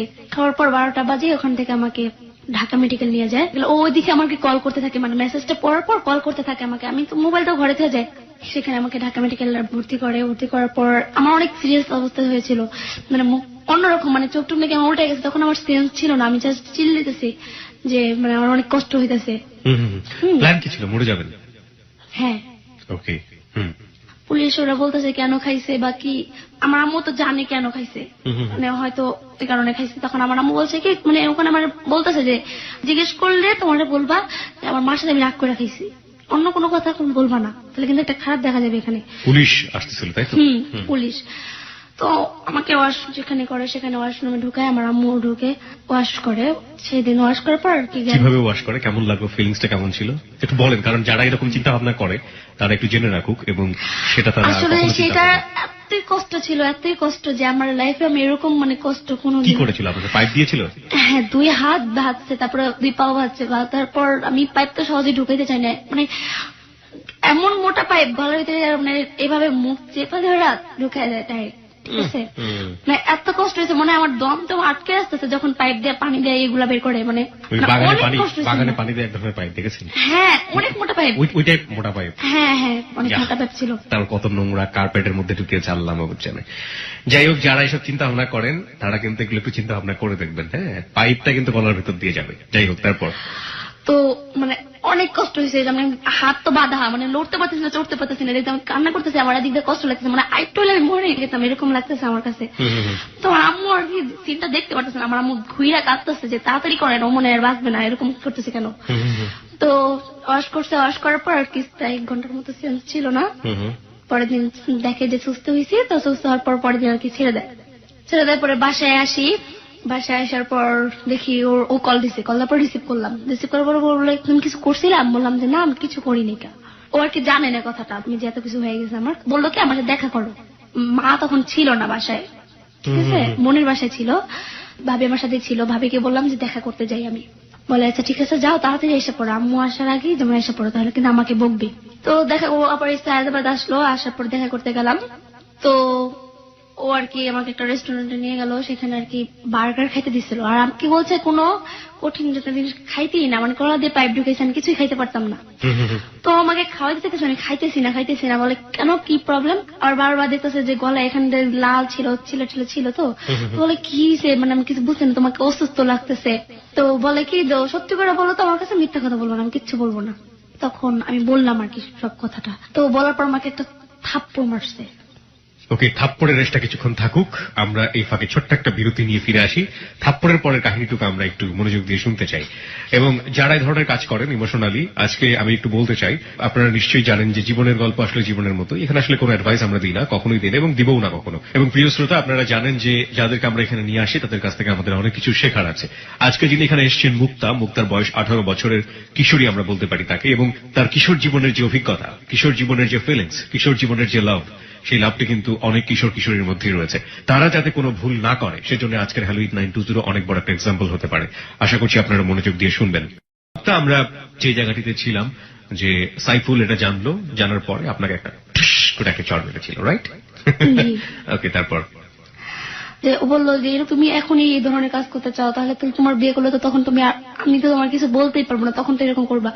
আমি বললাম যে না, তখন কি এরকম করবো, হয়তো তখন তোমাকে পাবো, তখন তো আর এই কাজটা ভুলেও করতে চাবো না, হয়তো তোমাকে পাবো না বলে এই কাজটা করতে চাইছি। আমাকে বুঝাইলো, দেখো এই ধরনের কাজ কোনোদিনও করো না, এগুলো ঠিক না। তারপরে আমাকে বললো যে ঠিক আছে বাসায় চলে যাও, এখন আর যেহেতু অসুস্থ তোমার থাকতে হবে না আমার সাথে।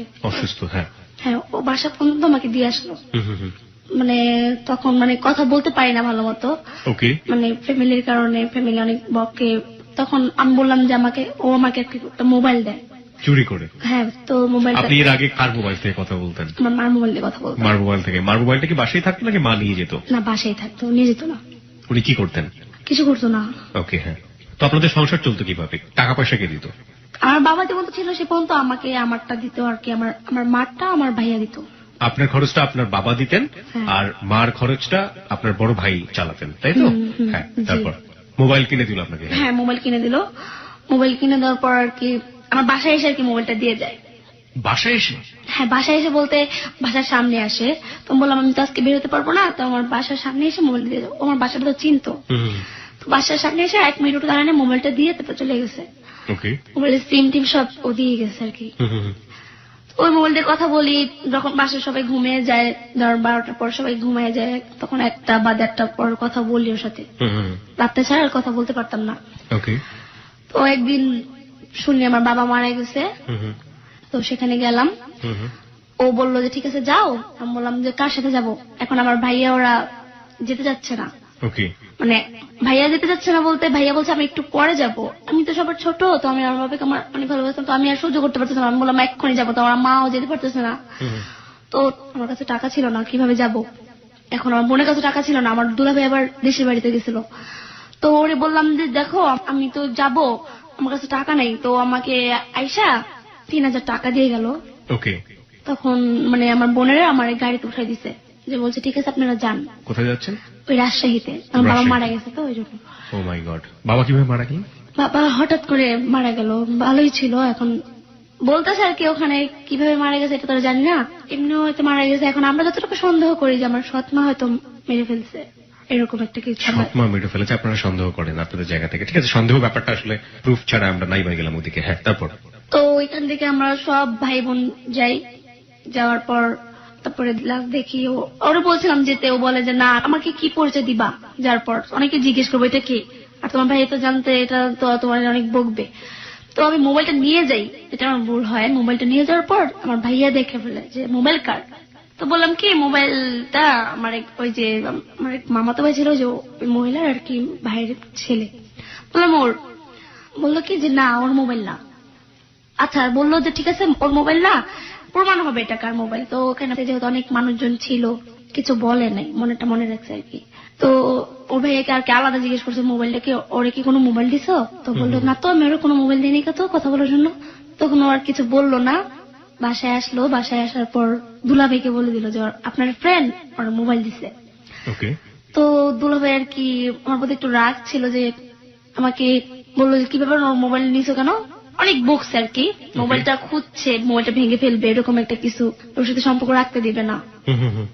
তো এর মধ্যে বলতেছে যে একটু দেখা করো দেখা করো। তো আমি দেখা করতে গেলাম, সেদিন না বলেই দেখা করতে গেছি। সকাল 12টা বাজে বের হয়েছি, ওর সাথে দেখা করতে গেলাম। এদিকে আমার মোবাইলের নাম্বার ওরা জানে না, জানতো একমাত্র আমার ভাবি। সেদিন আমার ভাই আমার ভাবিকে আর কি কসম কাটে বলছে যে ওর কোনো নাম্বার আছে কিনা। তো নাম্বারটা উনি দিতে বাধ্য হয়েছে, যে নাম্বারটা হ্যাঁ আছে। তো ফোন দিয়ে বললো যে কোথায়? তো বললাম আমি বান্ধবীর বাসায় গেছি। বলে কোন বান্ধবীর বাসায় গেছে? এখন যে বান্ধবীর কথাই বলবো বাসায় যে খোঁজ করবে যে আসলে বান্ধবীর বাসায় গেছে কিনা, এখন আমি তো আছি ওর সাথে। এখন ও বলতেছে যে তুমি যে আসছো এখন তো তোমার বাসায় গেলে অনেক মারবে, আমার উপরে এমনি রাগ। বললাম যে না ঠিক আছে। আমি বললাম যে মায়ের খেলে খাবো, তারপর আসছি যখন যাবো না, পরে যাই। তো 12টা বাজে গেছি, 5টা পর্যন্ত টিএসিতে ছিলাম আমরা। অনেকক্ষণ টিএসিতে বসেই ছিলাম, দুজন মিলে অনেক কথা বলছি। বাসায় আস্তে আস্তে প্রায় 7টা বেজে যায়। তো বাসায় আসি, বাসায় আসার পর মানে আমার মা যেটা বলতেছে যে এখন আসিস না করে, ঘরে একটা ভাই আছে দুলা আছে, ধরো আসলে অনেক মারবো। তো ওই কথা আমার শুই না বলছে। আমার ভাই আবার কি করছে, হাত টাই না ধরে ভিতরে নিয়ে গেছে। তো আমার পার্সোনাল মোবাইল ছিল, দুলাভাই মোবাইল করে খুঁজতেছে, তো আমার পাশে হাতে থেকে মোবাইলটা নিয়ে নিছে, নিয়ে সাথে সাথে মোবাইলটা ভেঙে ফেলছে। তো আমাকে অনেক মারছেও, আমার ভাই আমাকে অনেক মারছে, আমার দুলাভাইও মারছে সাথে, যে কেন গেলি, ঘুরতে গেলি কেন। তো ওই ছেলের ফোন দেওয়া ইচ্ছা মতো যা বলার অনেক কিছু বলছে, ওরে অনেক কিছু বলছে, যে বললাম ওর একটা কিছু বলে অভিমান করে, যেহেতু ওরা বকা দিয়ে কথা বলছে, এই জন্য ওর বেশি অভিমান করছে। এখন আমি ফোন করছি পরে আমাকে তুই করে বলতো, তুই আমার আর কোনোদিন ফোন দিবি না, তোর ফ্যামিলি যে তোমাকে এতগুলো কথা বলছে, তুই আমাকে আর কোনোদিন ফোন দিবি না। আমার কথা হলো যে আমার ফ্যামিলি তো বলছেই, তোমার কারণে আমি গেলাম এই পর্যন্ত, কিন্তু তুমি আমার উপরে রাগ করলে কেন, আমার ফ্যামিলি হয়তো কথা, আমি তোমাকে কিছু বলিনি, তাহলে একটা কথা ছিল। তো বলে ফোন দিবি না, তো আমি কি করলাম যে ফোন দিলাম না, মানে অনেক কষ্ট হইলো। তারপর 2 দিন আর কি ফোন দিইনি, আমি একদিন ওর ফোন না দিয়ে থাকতে পারতাম। 2 দিন পর ফোন দিছি, ও ফোন দিয়ে তেরা কথা বলতো ফোন দিছো কেন, আমার ফোন মানে আপনি করে বলতো, তুমি করে বলতো না। তো একসময় বিরক্ত হয়ে গেলাম যে যতবারই কল দিচ্ছি, যে কদিনই কল দিচ্ছি আমার সাথে কথা বলতেই চাচ্ছে না। মানে আমি একটা মনে একটা জিদ করলাম যে না, আমি আর ফোন দেবো না, যদিও আমাকে সত্যি বলবে ও আমাকে ফোন দিবে। তো আর কি ব্রেকআপ হলো আমাদের। ব্রেকআপ হয়ে গেল? হ্যাঁ, ব্রেকআপ হয়ে গেল। তো এখানে আমি পরীক্ষাটা দিলাম, 8 পরীক্ষাতে 9-এ উঠছি আর কি, 9-এ ভর্তি হয়েছি। মানে প্রেম চলছিল ক্লাস 8-এ থাকা অবস্থায়? হ্যাঁ। ওকে। আমি মনে করছি সাথে আমার সম্পর্ক ব্রেকআপ হয়ে গেছে, আর মনে হবে না। আমার দুলাভাই আরেকটা ছেলে আনে বিয়ে করার জন্য, আমি তখন রাজি হয়েছি যে ঠিক আছে, মানে ওর বোধ একটা ওই আইসা করছে যে না, ও যেহেতু আমার সাথে এত আমাকে দেখাইতেছে, আমাকে মানে চিন্তাছেই না, এরকম ভাবে কথা বলতেছে, আমিও পারবো না কেন, ও যত পারছে আমিও পারবো। ওকে। তো বললাম যে ঠিক আছে, বিয়ে ঠিক করেন আমার, আমি বিয়ে করবো। তো বাবা মারা গেছে দেয়া। তো বললো যে ঠিক আছে তাহলে দেখতেছি, কিন্তু 3 মাস ধরে ওর সাথে কথা হয় না, খাওয়া দাওয়া তো আমি ছেড়ে দিতে অনেক অসুস্থ হয়ে গেছি, মানে অনেক কানাকাটি করে কি করবো এখন, মানে ফোন দিলে মোবাইল বন্ধ, আমার যে নাম্বারটা জানতো ওই সিমটা আমি চেঞ্জ করে ফেলি। তো আমার দুলাভাইয়ের সাথে ওর কানেকশনটা ছিল আর কি, মাঝে মধ্যে দেখা হইতো, এটা সবাই জানে 3 মাস ধরে ওর সাথে কথা হয় না। দুলাভাইয়ের সাথে দেখা হওয়ার পর বলে যে ও কই, বললো যে বাসায়। বললো যে দোস্ত একটু দাও না, একটু ওর সাথে একটা বার কথা বলি। তো শালা আমাকে বকাবকি করার পর রাগ করছিলাম, রাগ করার পর ও আমার সাথে এখন কথাই বলে না, বলে না কথা না বলাটাই বেটার, তোর কাছে আমরা বিয়ে দিবো না, রাগ করার কথা বললো। তো আমার দুলাভাই থেকে মোবাইলটা নিয়েছে, মোবাইলটা নিয়ে আমার মার যে নাম্বারটা ছিল, মা লেখা সেভ করা বুঝছে, নাম্বারটা নিচে নেওয়ার পর কল করলো। ও আবার নতুন সিম কিনছিল, তো নাম্বারটা চিনলাম, ফোনটা আমি রিসিভ করলাম। মানে সেদিন রাত্রে আমি ওর ঘুমের ট্যাবলেট খেয়েছিলাম, ওর কথা মনে হলে আর কি আমি ঘুমের ট্যাবলেটটা খাইতাম। সকাল 9টার দিকে কল করছে, তো আমি ঘুম থেকে উঠে ফোনটা ধরলাম। ও বলতেছে কি ব্যাপার, তুই কি আমার একদম ভুলে গেলি, ফার্স্ট আমি চিনি নাই, কি ব্যাপার তুই করে আমার কি বলতেছে ঘুমের মধ্যে। তারপর আমি বললাম যে কে আপনি, কাকে চাচ্ছেন, তো কে আপনি বলে তো ফোনটা রেখে দিছে। ফোন রাখার পর আমি আবার ঘুমাই গেলাম, 1টার দিকে মনে ঘুম থেকে উঠছিলাম।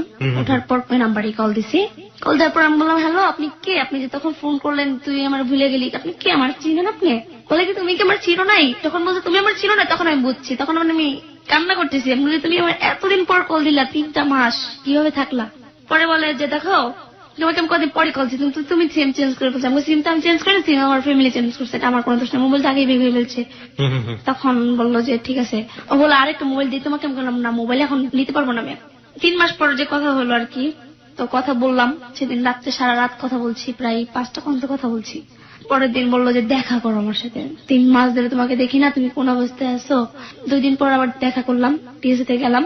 টিএসসিতে যাওয়ার পর অনেকক্ষণ কথাবার্তা বললাম, ঘুরলাম ফিরলাম, তারপর আবার বাসায় চলে আসলাম। ওকে। বাসায় চলে আসার পর আমার মা জিজ্ঞেস করলো কোথায় গেছিলাম, তখন ওরা ভালো করে জানে যে ওর সাথে তো আমার কথাই হয় না, ওরা মনে করছে যে আমি অন্য হয়তো বান্ধবী, সেটাই বিশ্বাস করছে। ওকে। আমার আম্মু আবার দেশে যাবে, তো বললাম যে ঠিক আছে, আমার মা তো দেশে যাবে, এখন তোমার সাথে আমি অনেক ঘুরতে পারবো। তানিয়া আপু আসবে, তানিয়া আপুর নামে, তাকে আমার অনেক বিশ্বাস করতো, তার হাজবেন্ড আবার বাইরে থাকে, ওর বাসা আমাকে ছুঁয়ে যায় আর কি। তো বললো যে ঠিক আছে আজকে তাহলে দেখা করো। সেদিন আর কি দেখা করলাম, দেখা করার পর আমি বললাম যে দেখো তোমার বাসায় আমাকে নিয়ে যাও আজকে।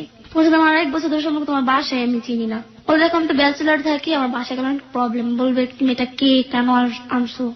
বললাম যাবে, আমি জিজ্ঞেস করতে যাবোই। তো বাসায় গেলাম, দেখলাম যে একটা ফ্যামিলির সাথে আর কি থাকে, ও একটা রুম নিয়ে একাই থাকে। ওকে। তো ওই মহিলা বলতেছে যে এটা কে, বললো দেখেন লাভার, ওরা আমি কদিন পর বিয়ে করবো। পরে মহিলা ওর সাথে একটা ভালো একটা রিলেশন ছিল দেখে আর কিছু বলেন। সাবলেটে তারপরে অনেকক্ষণ ছিলাম, তারপরে এসে পড়ছে আবার। ওকে। মানে সেদিন আর কি, মানে ওর রুমে যেদিন যাওয়ার পর সেদিন আর কি আমাকে করছে আর কি। ওকে, ঠিক আছে, আপনাদের রুমের ভিতরে বয়ফ্রেন্ড আর গার্লফ্রেন্ডরা খুব ক্লোজ একটা এনভায়রনমেন্ট পাস করেছেন, তাই তো? হ্যাঁ। ওকে। এছাড়া কিছু না। তো বাসায় এসে পড়লাম, বাসায় এসে পর আবার পরের দিন ঘুরতে গেলাম, পরের দিন আবার ধানমন্ডি লেগে গেছি, তারপর সারাদিন ঘুরলাম, ঘুরে আবার বাসায় এসে পড়ছি। বাসায় আসার পর এখন আমাকে বলতেছে যে এই 3 মাসের মধ্যে তুমি কার সাথে কথা বলছো কিনা। আমি বললাম হ্যাঁ বলছি, একটা রং নাম্বার আসছিল, রং নাম্বার একটা কথা বলছি। তো বলে বলছো কেন? আমি বললাম যে দেখো আমি চিনি তো না, বলছি বলতে ধরো একটু টাইমটা একটু পাস করছি, চিনি না, তো ফোন করতো, ভাবিও কথা বলতো, আমিও কথা বলতাম। আমি আবার বললাম তুমি কি কথা বলছো কারোর সাথে? বলে না আমি কারোর সাথে কথা বললাম, তোমার নিয়ে টেনশন, মানে এখনো ও জানে কথা বলছে কিনা। না আমি সত্য কথা বলে দিছি যে হ্যাঁ আমি একজনের সাথে কথা বলছি, আমি চিনি না, দেখাও করিনি কোনোদিন। পরের দিন যেটা দেখা করতে গেলাম আর কি, সেখানে যাওয়ার পর আমাকে বলতেছে যে তোমার মা তো দেশে গেছে না? আমি বললাম হ্যাঁ। বলে তাহলে চলো আজকে আমরা বিয়ে করে ফেলি। মানে আমি ফার্স্ট টাইম ধাম করে, হ্যাঁ ধাম করে, কোনো কথা নেই বার্তা নেই, আমাকে আগে বলেও নাই, কোনো ডিসিশন কিছুই নেই। তো বললাম যে বিয়ে করে ফেলবা, মানে ফাইজলামি করতেছে। আমি বললাম যে ফাইজলামি করো তো ওর জীবন এইভাবে একলা বিয়ে করবো না, তুমি যে ভীত টাইপের, বাবা মারে যে ভয় পাও, বিয়ে করবাই না তুমি, আমার বিশ্বাস করি না তোমার। বলে তুমি বিশ্বাস করো, আমি তোমার যদি করে দেখাই। মানে আমার বিশ্বাস হচ্ছিল না। আমি বললাম যে ঠিক আছে তাহলে করে দেখাও। তো আমিও রাজি ছিলাম, পাবো, এটা আমার পাওয়ার কথা। তোমাকে শর্ত দিল, বললো যে আমাকে বিয়ে করবা, ঠিক আছে বিয়ে করার পর তোমার মা বাবার সাথে কারোর সাথে কোনো কন্ট্যাক্ট করতে পারবে না, জাস্ট জানাই দিও তুমি আমাকে বিয়ে করছো, এছাড়া কোনো কন্ট্যাক্ট করতে পারবে না। আর যে পর্যন্ত আমার দেশি ঠিকানা বলবো না, মানে জানতে চাইবা না কোনোদিন যে আমার দেশ কোথায়, আমি তোমার বাবা মার সাথে কথা বলে এটা কোনোদিন পারবা না। মানে আমার যে পর্যন্ত আমি না বলবো, আমার তখন সেন্স ছিল না, যে যেটা বলছে আমি সেটাই মেনে নিচ্ছি। আমি বললাম যে ঠিক আছে হ্যাঁ। বলে কোথায় থাকি এটাও বলতে পারবো না তোমার মামা পরে। বললাম যে ঠিক আছে। তখন ওর বাসায় গেলাম। প্রেম মানুষ কতটা অন্ধ করে দিতে পারে এবং ইমোশনালি প্রেমের স্টেজটা কত বড়, জাস্ট ফিল ইট। এবং বয়সটা এখানে কত বড় একটা ফ্যাক্ট হতে পারে। আপনাকে 2-3টা জিনিস বলেছে, একটা হচ্ছে বিয়ে করার পর আপনার ছেলেটার সাথে থাকতে হবে, তাই তো? হ্যাঁ। ওকে, 1। 2 নাম্বার হচ্ছে বাবা মার সাথে শুধু কথা বলতে পারবেন কিন্তু কোথায় আছেন সেটা জানাতে পারবেন না। 2। 3 নাম্বার হচ্ছে ছেলেটার বাড়ি কোথায়, ছেলেটা কোথা থেকে এসেছে, ছেলেটার বাবা মাকে কোন রকম কোনো কন্ট্যাক্ট করতে পারবেন না যতক্ষণ পর্যন্ত ছেলেটা না জানাবে, তাই? হ্যাঁ। 3টাই হচ্ছে মহা বড় ভুল সিদ্ধান্ত এবং সেটাতে সে রাজি হয়েছে just because of she loves him. Okay, তারপর? তো ওর বাসায় নিয়ে গেল, বাসায় নেওয়ার পর একা একা তো বিয়ে হবে না, তোর বাসার ফ্যামিলির বললো। তখন রাত্রে আর কালি বললো যে না আজকে বিয়ে হবে না, কালকে সকালে। তো সেদিন এভাবে আর কি ওর বাসায় থেকে যাই। আমার মা তো দেশে গেছে, তো আমার মায়ের কথা শুনে সাথে সাথে দেশে থেকে এসে পড়ছে। আমাকে অনেক কানাকাটি করে বলতেছে, মানে আমার মার সাথে ও কথা বলতে সুযোগ দিচ্ছে আর কি, বিয়ের আগে কথা বললানো। তোমার মা মোবাইলে বলতেছে তুই ওর সামনে কথা বলিস না, মানে লুকায় বল কোথায় তোরা আসস, তোদের আমি ভালো করে বিয়ে দেবো। ও যদি তোরা একলা বিয়ে করে, কি বিয়ে করবো, নকল বিয়ে করো কিনা, তুই তো কিছুই বুঝবি না, তোরা যা বুঝে বুঝি তাই বুঝবি। আমি বললাম যে না মা, মানে আমাকে অনেক রিকোয়েস্ট করতে, বলে তুই ঠিকানাটা বল, তোর সত্যি বিয়ে দিম, একলা বিয়ে করলে কোনো বিয়ে হবে না, সেটা কিন্তু হবে না আমার বলছে। আমি বললাম যে না ঠিকানা আমি দেবো না। তারা অনেক রিকোয়েস্ট করতে, তখন আমার মোবাইলটা কেটে দিয়ে অফ করে রাখছে। আমি বললাম যে আমি আমার মার সাথে কথা বলবো না, এখন পরে কথা বলবো। আপনাকে সবাই কটকটি বলছে, আপনি যেভাবে কথা বলছেন।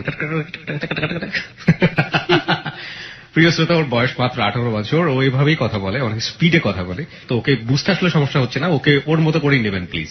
হ্যাঁ, তো আপনার মা এটা বলছিল, তারপর? তো মা এটা বললো, বলার পর আমি বললাম যে না আমি ওকে বিয়ে করবোই। সেখানে অনেক মামা ছিল, মামা আমাকে বুঝাইলো দেখো এখনো তোমাদের বিয়ে হয় নাই, মানে আমাদের দুজনকে বুঝাইছে তোমরা বিয়ে ডিসিশনটা নিও না, যে করলে জীবনে অনেক বড় একটা ভুল করে ফেলবা, এরকম একা একা করো না। এক কাজ করো, ওর বাসায় যাই আর তোমার দেশে ঠিকানাটা দাও, আমি যাই, খোঁজ খবর নেই তুমি কোথায় যাও। বললাম কোনো কিছু যাওয়া দরকার নেই, মানে আমি না করলাম আর কি। বললাম যে না আমার ফ্যামিলি জানা দরকার, আর ফ্যামিলি জানা দরকার নেই, কেউ থাকা দরকার নেই, আমরা একা একাই করবো। তখন তারা যেহেতু আমরা রাজি ছিলাম, তারা আর কি বলবে মেনে নিল। সেদিন তো বিয়ে হলো না, পরের দিন কি বিয়ে হলো। আপনার বয়স তখন কত? তখন 17। 17 বছর বয়স আপনার। আপনি ক্লাস 9-এ পড়েন। নো, 17 বছর বয়স আপনার না, খুব বেশি হলে 15 থেকে 16। মানে 17 না, 16.5 বা 16 এরকম। 17 তো পড়ে আপনার বিয়ের বয়স হয়নি। ছেলেটার ঠিক আছে, ছেলেটার বিয়ের বয়স হয়েছে। কাজী এই অবস্থায় রাজি হলো বিয়ে করতে? রাজি হয়েছে। কিভাবে বিয়ে করলেন আমাকে একটু বলুন। মানে সেদিন তো বিয়ে হইলো না, সেদিন ওর বাসা থেকে গেলাম। পরের দিন সকালবেলা আমাদের কাজে পেশে নিয়ে গেল, যেমন মামাটা আমাদের বাসার ভাইটা আরো কয়েকজন ছিল, ওরা কাজে পেশে নিয়ে গেল। মানে ও আমাকে যেটা শিখাই দিল, বলবা এটা তোমার গার্জেন, এটা আমার গার্জেন, এভাবে বললো আর কি। তো কাজী ফার্স্টে বললো যে তোমার কিছুই নাই, জন্ম নিবন্ধন নাই, তুমি কিভাবে তোমাদের দিয়ে দিব না।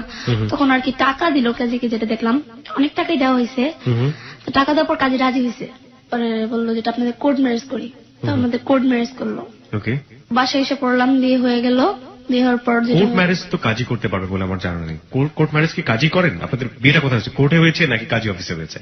কাজী অফিসে হয়েছে। কাজী অফিসে হয়েছে, কাজী অফিসে হলে কোর্ট ম্যারেজ তো হয় না। যাই হোক, হ্যাঁ তারপর? আমাকে এটা বলছে আর কি। কাবিন আছে আপনার কাছে এই মুহূর্তে, বিয়ের কাবিন? ওকে প্রিয় শ্রোতা, আমরা কাবিনটি চেক করছি, যদি প্রয়োজন হয় আমরা আমাদের ফেসবুকে দিয়ে দিব। হ্যাঁ তারপর?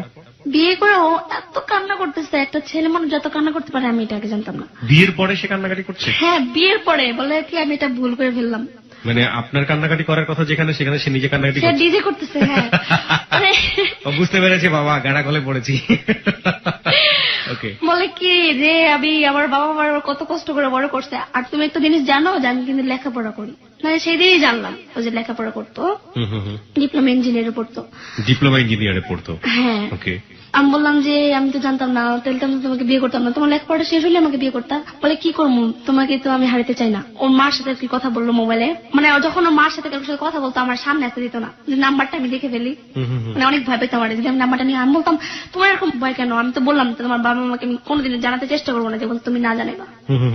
মানে ও কান্নার করে কথা বলতেছে, মা ভালো লাগতেছে না। ওর মা আবার বলতেছে তুই কি কিছু করছো আমার মনে হচ্ছে, মানে মা না হঠাৎ করে বলতেছে, লাউড স্পিকার বাড়তেছে তো আমি শুনতেছি যে তুই কি কিছু করছো নিজে নিজে। আমি বলে কি না মা আমি কিছু করিনি, আমি কি করবো, না আমার মনে হচ্ছে তো এই জন্য। কথা বলা শেষ, তারপর আমার বললো দেখো আমার যদি মা বাবা কোনোদিন জেনে যায় যদি তাহলে কিন্তু আমি আত্মহত্যা করবো। তো বললাম যে না তোমার মা বাবা কোনোদিন জানবে না, তুমি এই টেনশনটা করো না কোনোদিনও। বলে হ্যাঁ তুমি ঠিক থাকলে তো ঠিক, তুমি যদি কোনোদিন জানাতে চেষ্টা না করো তাহলে হয়তো জানবে না। তো আমাদের কি সংসার চলতে লাগলো আর কি। সংসার শুরু হলো আপনাদের? শুরু হলো ওই সাবলেটের বাসাতে? হ্যাঁ সাবলেটের বাসাতে। কিভাবে সংসার শুরু হলো? ছেলেটা কি করতো, কি করতেন আপনারা? জানি আপনাদের সেই ছোট্ট সংসার, সুখের সংসার। ও তো কিছু করতো না, ও কিছু করতো না তখন ওই অবস্থা, কোনো জব টব কিছুই করতো না। তাহলে কিভাবে সংসার চলতো? ওর বাবা টাকা পাঠাইতো প্রতি মাসে? হ্যাঁ ও লেখাপড়া করতো না, এই জন্য ওর বাবা প্রতি মাসে টাকা পাঠাইতো, যখন যা চাইতো তখনই তা দিত। কি পরিমাণ টাকা লাগতো আপনাদের সংসার চলতে? যেহেতু আমি রান্না বান্না করতে পারতাম না, বেশিরভাগ মানে কখনোই রান্না করিনি বিয়ের পর, মানে হোটেল থেকে না খাইতাম, তো হোটেল থেকে তো অনেক টাকাই যাওয়ার কথা, কত টাকা গেছে তো তারা জানতাম না, তো আমাকে বলতো না। আমাকে একটু বলবেন যে আপনাদের যে সংসার জীবনটা শুরু হলো দুজন মিলে একটা সাবলেটের একটা রুমে সংসার, তো সেই সংসার জীবনটা একটু জানতে চাই, মানে কেমন ছিল সেই সংসার জীবনটা? সংসার জীবনটা বলতে ভালোই ছিল অনেক, যেমন ও তো সবসময় আমার কাছেই থাকতো, বের হইতো না বাসা থেকে সহজেই। পড়াশোনা করার জন্য ইউনিভার্সিটিতে যেত না? না যেত না, ও বলেই নিছে যে বিয়ে করলে আমি 1 মাস ইউনিভার্সিটিতে যাবো না, 1 মাস শুধু আপনার সাথেই থাকবে। 1 মাস আমার সাথেই থাকবে। তো সকালবেলা যখন আমরা ঘুম থেকে উঠতাম, ওঠার পর ও নাস্তা আনতে বাইরে যেত, বাইরে যাওয়ার পর আমি ঘরটার গুছাইতাম, আবার আসতো, আসার পরে যখন রুমে ঢুকতো বলতো জড়ায় ধরতো, জড়ায় ধরতো কি এই ধরো 10 মিনিটের জন্য বাইরে গেছে, অনেক খারাপ লাগতেছে তোমাকে ছাড়া, মানে আইসে জড়ায় ধরতো। ইট ওয়াজ এ সুইট মোমেন্ট। আমি আসলে জানতে চাচ্ছি যে নট লাইক দিস যে আমাদের সাথে কি অ্যাটিটিউড ছিল, আমি যেটা জানতে চাচ্ছি যে সংসার জীবনটা সম্পর্কে আপনি তো কোনো কিছু ধারণাই ছিল না আপনার। আপনি একটা সংসারে বড় হয়েছেন, সেই সংসারেও ভাঙন দেখেছেন যেটা আপনার বাবা মায়ের সাথে ছিল, এবং পরবর্তীতে আপনি মায়ের সংসারে বড় হয়েছেন, সেটা আসলে মার নিজের সংসার না, সেটা অন্য ধরনের একটা সংসার। তো আপনি নিজেও একটা সংসার শুরু করলেন এবং একটা অজানা অচেনা একটা সমুদ্র বলা যেতে পারে, ছেলেটা সম্পর্কে আপনি কিছু জানেন না, এবং আপনার নিজেরও লেখাপড়া এক অর্থে বন্ধ হয়ে গেল। তো এরকম একটা সংসারে যাওয়ার পরে আপনি মানে ফিলটা কি থাকলো, মানে কি ধরনের কি ফিল করতেছিলেন? রাত দিন 24 ঘন্টা সারাদিন তার কাছে থাকতো না, কি কি করতেন আপনারা সেটাই জানতে চাচ্ছিলাম আর কি। সারাদিন বলতে সারাদিনই আমার কাছে থাকতো, দিন রাত 24 ঘন্টা আপনার সাথে আঁচল ধরে বসে থাকতো? হ্যাঁ, কোথাও বের হইতো না সহজেই, মানে বিয়ের আগে যত ঘুরছে কিন্তু বিয়ের পর কখন আমাকে ঘুরতে নিয়ে যেত না, রুমেই থাকতো। বলে রুমেই থাকো, আমি তো আসি না, বোরিং লাগতো না একটা মানুষের সাথে এতক্ষণ ঘরের মধ্যে? অনেক খারাপ লাগতো, মানে আমি নিজ থেকে বলতো যে বাইরে থেকে যা ঘুরে আসো না, বলে কেন আমার কাছে খারাপ লাগতো, বলতো আমি সামনে থাকতে তোমার বিরক্ত লাগে, তখন আমি বলতাম না বিরক্ত লাগে না, মানে রাগ হয়ে যেত। আসলে একটা মানুষ অনেকক্ষণ থাকলে কিন্তু বোরিং লাগে, আর দ্বিতীয় কথা ও কোনো কারোর সাথে মিশতে দিত না। হ্যাঁ, সবাই আমাদের দেখে একটু বিরক্ত হয়ে গেছিল, কি ব্যাপার সারাদিন ওরা রাত দিন ঘরের গিয়ে ডাক্তার রেখে দেয়, বোটার বের হইতেও দেয় না, কি করে ওরা? হ্যাঁ একটু বের হইতে দিত না, কারোর সাথে কথা বলতে দিত না, আমাকে আগে বলছে কারোর সাথে কথা বলবা না। ওরে বাবা, এখানে কারোর সাথে কথা বলবো না, কারোর সাথে কথা বলে হয়তো তোমাকে অনেক ধরনের বুদ্ধি দিতে পারে, যে তুমি ছেলের চিনো না জানো না বিয়ে করছো, অনেক ধরনের কথা বলতে পারে, হয়তো তোমার তখন মন মানসিকতা চেঞ্জ অন্যরকম হয়ে যাবে, এই জন্য আর কি কথা বলতে দিত না। আমি তখন মানে যখন ফার্স্ট টাইম সংসার শুরু করবো তখন আমি বললাম যে ঠিক আছে আমি তো রাখতে পারি না, কিভাবে আর সংসার বলতে ওর ঘরে যে আমি সবকিছুই পেয়েছি, একটা ছেলে নিজের থেকে তৈরি করবো, এটা তো আমার করতে হয়নি। কি কি পেলেন? মানে সংসার বলতে আপনি সবকিছু পেয়েছেন, হাড়ি পাতিল থেকে শুরু করে সবকিছু পেয়েছেন, রাইট? হ্যাঁ ওকে, হ্যাঁ তারপর পেয়েছি। এখন মানে সংসার কিভাবে শুরু করতে হয় তার আমি জানি না, মানে বুঝিও না, ও বুঝে না কিছু, আনতো খাইতাম ঘুমাইতাম শেষ, এতটুকু। বাইরে থেকে খাবার নিয়ে আসতো? মানে আপনি নিজে রান্না পারতেন না? নিজে রান্না করতে পারতাম না। দেখুন, যেটার জন্য এত রাতের কথা বলা, যেটার জন্য এত স্বপ্ন এত কিছু, সেটার আসলে সিনারিওটা কেমন, প্র্যাকটিক্যাল সিনারিওটা, যারা আসলে এই স্টেজে রয়েছেন। একটা কথা আছে যে ভালোবাসার 3টা স্টেজ, একটা হচ্ছে যে যখন পড়ি মানে পড়ি ভাব দুজনই পড়ছেন, ওপর থেকে পড়ছেন, এই পড়াটা খুবই সুন্দর। পড়ার পরে যখন পড়ে গেলেন দুজনে তখন ধাক্কা, মানে মাটিতে পড়লেন, তখন একটা বাড়ি খায়। ওটা হচ্ছে পড়ার স্টেজের চাইতেও একটু কম সুন্দর। এবং সেটার পরে যখন সিদ্ধান্ত নিল যে লেটস মেক আ লাইফ, আমি বলছি এটা আসলে যে সবচেয়ে সবার লাইফে সত্য হবে এমন কোনো কথা নেই, লেটস মেক আ লাইফ, ওটা হচ্ছে বিভৎস সুন্দর। এবং বিভৎস সুন্দরটা আসলে কেমন সেটার দিকে আমরা ধীরে ধীরে যাচ্ছি। ওকে, তারপর মানে যখন বাইরে গেত, মানে বাইরে গেটটা আটকে দিয়ে গেত। আপনি গেত মানে বলতেন বাইরে যেত, তাই তো? ওকে, হ্যাঁ, ঠিক আছে, এক এক দেশের এক এক রকম ভাষা। হ্যাঁ, বাইরে যখন যেত তখন মানে গেটটা বাইরে দিয়ে আটকে দিয়ে যেত, মানে গেট বাইরে থেকে আটকে দিয়ে যেত। হ্যাঁ, যেমন আমি ওই মহিলার সাথে কথা না বলতে পারি, মহিলা যেমন আমার ঘরে না আসতে পারে। একই রুম, মানে পাশাপাশি, জাস্ট এই দরজার এই পাড়ার উপর, যাতে ওই মহিলা আপনার রুমে আসতে না পারে, সেজন্য দরজা বন্ধ করে দিত। এই জন্য বন্ধ করে দিয়ে যেত। কোথায় বাসাটা ছিল আপনাদের? বসুন্ধরা, যে কোরেল বিশ্ব রোড আছে না, বসুন্ধরা আবাসিক এলাকা। আবাসিক এলাকাতে। ওকে, হ্যাঁ, তারপর তো আসতো, আয়সা খাবার কিনে আনতো, খাইতাম, খাওয়ার পর ওর সাথেই থাকতাম, টিভি দেখতাম, ওর সাথেই সারাক্ষণ থাকতাম। ওর সাথে এক রুমে তো আছে কিন্তু দূরে থাকতে দিত না। ও যদি খাটে থাকতো, আমি যদি মানে নিচে বসে থাকতাম বা সোফায় বসে থাকতাম, আমাকে এটা দিত না, বলতো আমার সাথেই বসে থাকবা, অলওয়েজ আমার সাথে, এরকম করতো। বিরক্ত লাগতো অনেক, যে এত ফোন একটা মানুষের সাথে কিভাবে মানে একটু লড়াচড়া করতে দিত না, এরকম আর কি। আমি পুতুল, আমাকে পুতুলের মতো সাজায় রাখতো, এরকম করতো। যে পুতুলের মতো যা বলবে আমার তাই শুনতে হবে, মানে বিরক্ত হয়ে গেছে। তারপর আমি কিছু বলতে পারতাম না, যে থাক, বললে একটা কষ্ট পাবে, যেন বলতাম না। তো একদিন ও খাবার আনতে গেছে, সেদিন আমার গেটটা আটকে দিয়ে যায়নি। তো আমার গেটটা খুলে মহিলার সাথে কথা বলতে গেছি। মানে ওই মহিলা অনেক কিছুই জানে না, যে আমরা যেভাবে মানে কিছু জানে না। আমাকে তাকে দেখছে একবার মহিলা, বললো যে তুমি ওর দেশের সম্পর্কে কিছু জানো? বললাম না, কিছুই তো জানি না। পরে বলে জানো না, তাহলে এক কাজ করবা, ওর মোবাইল থেকে, ও যখন মোবাইলে কথা বলবে না, তখন তুমি মোবাইল থেকে ওর মার নাম্বারটা নিবা, নিয়ে তোমার মাকে দিবা, আমাকে দিবা, আমি ওর দেশের ঠিকানা বুঝে পারবো। তো ওই মহিলা এটা আমাকে বলছে না, আমি আসার পর ওকে এবার এসে বইলা দিছি। বইলা দেওয়ার পর মানে ওই মহিলার হাজবেন্ড কে বললো যে আপনার বউ আমার বউকে কথাটা শিখাই দিছে কেন, ওনার কোনো সমস্যা? তখন আর কি না করে দিছে, ওই রুম ছেড়ে দিল আর কি, মানে সাবলেটে ছেড়ে দিল। ওই যে ওর যে একটা মামা ছিল, সে আমার উকিল বাদ দিছিল আর কি, উকিল দিছিল। তো ওনার সাথে আর কি আমার রুম নিয়ে দিল। ওনার ওয়াইফ ছিল, দুটা বাচ্চা ছিল, তো ওনার সাথে রুম নিয়ে দিল।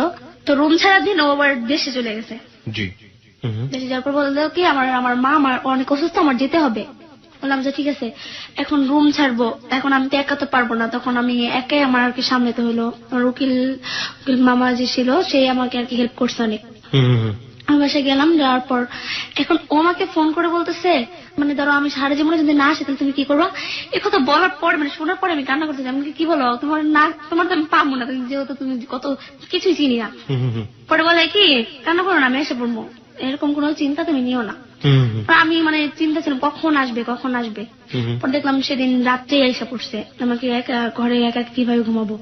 তো আমার মার সাথে আর কি বিয়ের 15 দিন পর আর কি কথা হয়, আর কি কথা বলতে দেয় অনেক, দেখে মার জন্য একটু কান্নাকাটি করে অনেক কথা বলতে দেয়। তখন আমার মার সাথে কথা বলার পর বললাম যে তাহলে আমার মার বাসাতে একটু ঘুরে আসি। ও বললো যে ঘুরে আসবা, ঠিক আছে, কিছু বলবা না, আমরা কোথায় থাকি বা কোন জায়গায় থাকি কিছুই বলবা না, আমাকে কি কসম কাটায় বললো যে ঠিক আছে এখন যাও, আমিও দেশে যাই, তুমিও ঘুরে আসো।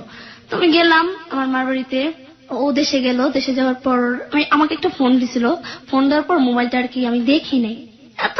আমাকে এত ভালোবাসা অথচ সন্দেহ আমার করে।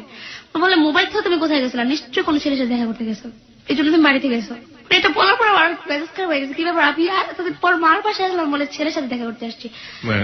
একটু পজ দিয়ে, অনেকের বুঝতে একটু সমস্যা হচ্ছে, যে মানে আপনাকে যে মোবাইলটা দিয়েছিল, সেই মোবাইলটাতে ফোন এসেছিল আপনি যখন বাড়িতে থাকেন, তো মোবাইলটা ধরতে দেরি হয়েছিল বলে সে আপনাকে সন্দেহ করছে যে সেলফোনটা রেখে তুমি অন্য কোনো ছেলের সাথে কথা বলতে গিয়েছিলে, তাই তো? প্রিয় শ্রোতা, খুবই গুরুত্বপূর্ণ পয়েন্ট। এই সন্দেহটাও অনেক সময় ভালোবাসা জিনিসটাকে অনেক বেশি পরিমাণে কনজারভেটিভ করে তুলতে পারে। দেখুন, ওই মেয়েটার সাথে কিন্তু 3 মাস যাবত তার সম্পর্ক ছিল না। একটা পর্যায়ে সেই ছেলেটাই চায়নি, কারণ সেই ছেলেটাকে প্রচুর রাগারাগি করা হয়েছিল সাইফুলকে, এই মুক্তার পরিবার থেকে। 3 মাস পরে যখন বিয়েটা ঠিক হয়ে যাচ্ছে এবং যখন সে জানতে পেরেছে মুক্তার কাছ থেকে যে মিস কলে এসে একটা নাম্বারের সাথে কথা বলতো বা কিছু একটা, তখন এই ছেলেটার মনে হয়েছে ভালোবাসা থাকুক আর না থাকুক আমার হাত থেকে সে চলে যাচ্ছে। এবং যে কারণেই ছেলেটা এত বড় কি সমস্যা আমরা জানি না, যে পরিবারের সাথে যোগাযোগ করা সম্ভব নয়, পরিবারের সাথে কোনোভাবেই যোগাযোগ করিয়ে দেওয়া যাবে না, এটা শর্ত রেখেও, এই ঝামেলাটা রেখেও এত বড় রিস্কটা সে নিয়েছে এবং সে একটা পয়সা রোজগার করে না এবং একটা মেয়েকে সে বিয়ে করে বসে আছে। এই সন্দেহটাও লাভকে অনেক সময় ভয়াবহ রকমের কনজারভেটিভ করে দেয়। এবং এটা নিয়ে আসলে কোনো ইকুয়েশনে যাওয়া যায় না আমার মনে হয়। হ্যাঁ, তারপর যেটা হলো মুক্তা আপনাকে সন্দেহ করতো। হ্যাঁ, তারপর সন্দেহ করলো। তো সেদিন আমাকে তুই করে বলতেছে, সেদিন মানে এত রাগ হয়েছে আমার প্রতি, তুই মোবাইল ধরলি না কেন? আমি বললাম যে আমি তো দেখি নাই, একবার মাত্র কল দিয়েছি, একবার ধরি নাই, এই জন্য এত কিছু। বলে কি আমি আমি আমি দেশে যাচ্ছি, যে আমি আর জীবনও আসবো না। এই কথা বলার পর আমি অনেক কান্না করতেছি যে প্লিজ আইসা পড়ো। এখন আমার আম্মু, আমার ভাইয়া, মানে আমার ভাইয়া আমার মাকে বলতেছে ওরা জায়গা দিলেন কেন? এখন তো ওর হাজবেন্ড যদি ফালাতে যায়, এখন ওর হাজবেন্ড খুঁজে পাবেন না, তাহলে কি তোরা ওরা জায়গা দিলেন কেন? মানে এটা বলতেছে আমার ভাইয়া রাগ হয়ে, তুইও ঘর থেকে বের হয়ে যা, তোরা আমরা রাখবো না, যেহেতু হাজবেন্ড তো চলে গেছে, তোরা রাখবো না। মানে এরকম ধরনের কথা বলতেছে।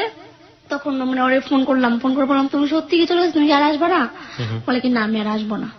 মানে এত রিকোয়েস্ট করতেছি, এত মানে কান্না করে বলতেছে যে আইসা পড়ো না প্লিজ, আমি তোমাকে ছাড়া থাকতে পারবো না। তো বললো যে ঠিক আছে আসবো। তো পরের দিন সকালবেলা হঠাৎ করে বলতেছে কি যে তুমি রেডি হয়ে বাসায় আসো, আমি আসতেছি, ঢাকায় আসতেছি। আমি অনেক খুশি হয়ে গেলাম, যে বললাম যে আম্মু আমি গেতেছি। তো আমার মা কি করলো, আমার মা বললো যে চল আমিও যাবো, তোদের বাসাটা চিনে আসে চল। আমি বললাম যে না নিয়ে যাবো না তোমাকে, আমার হাজবেন্ড না করছে আমাকে তোমাকে নিয়ে যেতে। মানে আমার মা বললো যে না তাহলে যেতে দিব না, তোর হাজবেন্ড ফালে দিয়ে গেলে পরে আবার এসে পড়বি না, তখন আবার এসে চলে গেল, আবার এসে পড়বে, এখন তো যেতে না, একবার আসলে একবারই ভালো। আমি বললাম না যে আমি যাবই, আমাকে আটকে রাখতে পারলো না, আমি কাইনাটা হলো আমি চলে গেছি আর কি। তো গেলাম, যাওয়ার পর ওকে ধুইরা অনেকক্ষণ কানলাম যে তুমি এরকম করলা কেন? বলে আসলে কি আমি তোমাকে ট্রাই করলাম যে তুমি আমার প্রতি তোমার কতটুকু টান আছে, দেখলাম তো আমার প্রতি অনেক টান আছে তোমার, আমাকে ছাড়া তুমি থাকতে পারবা না। তো সেদিন তো গেলই। তো পরের দিন আমাকে আসার পর বললাম যে আমি রান্না একটু শিখছি, আমি রান্না করবো।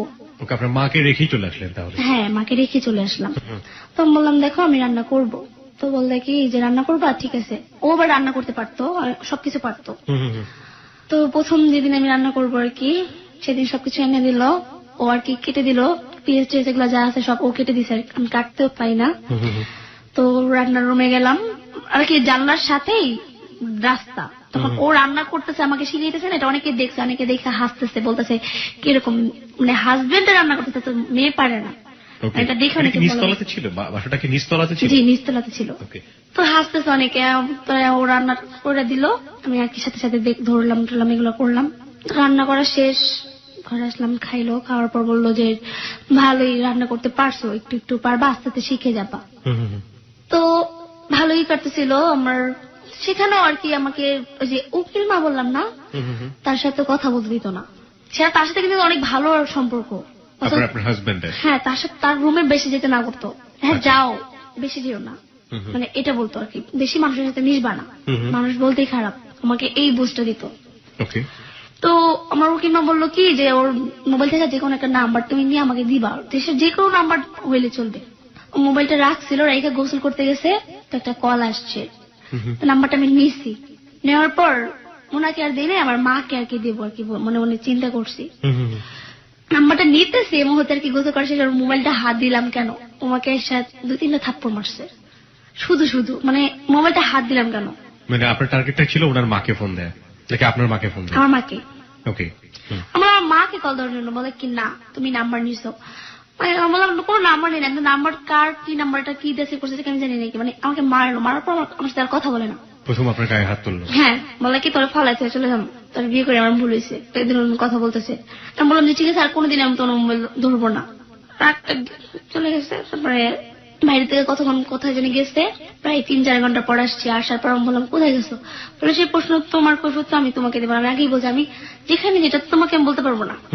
আমি বললাম আমি তোমার ওয়াইফ, আমি তোমাকে জিজ্ঞেস করতেই পারি। বলে না জিজ্ঞেস করবা না, আমি গেছি আমার কাজেই গেছি, আমি একটু আবার ভার্সিটিতে গেছিলাম আমার বেতনটা দেওয়ার জন্য, এটাই বিশ্বাস করলাম।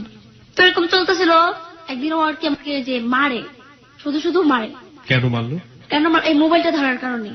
হ্যাঁ মোবাইলটা ধরার কারণে মারলো, মানে ওর সন্দেহ হচ্ছে আমি মারার কারণ নাম্বার নিচ্ছি। আমি বলতে নেই। তারপর আমাকে মায়েরা বলতে বলো না নিচ্ছো তুমি, এটা শিকার যাও, আমি নিই নি। তখন আমি জিদ্দি কি করছি, মাকে ফোন দিচ্ছি, আমাকে ফোন দাও, আমি বলতেছি যে তোমার সাথে সংসার করবো না, ঠিক আছে। আমি রাগে বলতেছি, ও বলতেছে ঠিক আছে করবো না, তোমার মায়ের ফোন দাও, আমরা ঠিক আছে করতে যাই, আমরা কিছু একটা করবো। তো মায়ের ফোন দিলাম, মায়ের ফোন দিয়ে বলতেছি কি যে মা আমাকে মায়েরা রাখতেছে না, আমি কথাটা মানে একটু বাড়াইয়া বলছি, এই জন্য আমার মনে মোবাইল থাকা অবস্থায় সে আমাকে এমন একটা ধাক্কা দিয়েছে মাথায় বাড়ি গেছি। তোমার মা এটা শুনে না সহ্য করতে পারেনি। তোমার মা বলছে তুই এক কাজ কর, তোর রুমের রেখা তুই বাইরে আস, মোবাইলটা নিয়ে বাইরে। তো আমি কান্দতে কান্দতে বাইরে এসে পড়ছি, জিদ্দের মাথায় ঠিকানাটা দিচ্ছে আমার বাসার। তখন রাত 11টা বাজে আর কি। ঠিকানা দিলাম, ঠিকানা দেওয়ার পর আমার মা, আমার বড় ভাই, ভাবি, বোন, তারপরে আমার এক ভাই, খালাতো ভাই, ভাবি, অনেকে আসছি। রাত 12টা, আস্তে আস্তে 12টা বেজে গেছে। তো অবাক হয়ে গেছে, কি ব্যাপার, ওনারা আসলে কিভাবে? বললাম ওনারা আসছে কিভাবে মানে আমি চিনেছি, আমি আসছি, তোর সাথে সংসার করবো না, এই জন্য আসছি। তোরা আসার পর বুঝাইতেছে, ওরা আমার হাজবেন্ডের সাথে এত ভালো করে বলতেছে, দেখো তোমার ঠিকানাটা আমাকে দাও, আমরা দরকার পরে দূর থেকে দেখে আসবো, তুমি যা চাও তাই দিন, তোমার মেয়েকে বিয়ে করে তোমার কিছু হইলেও পাও না।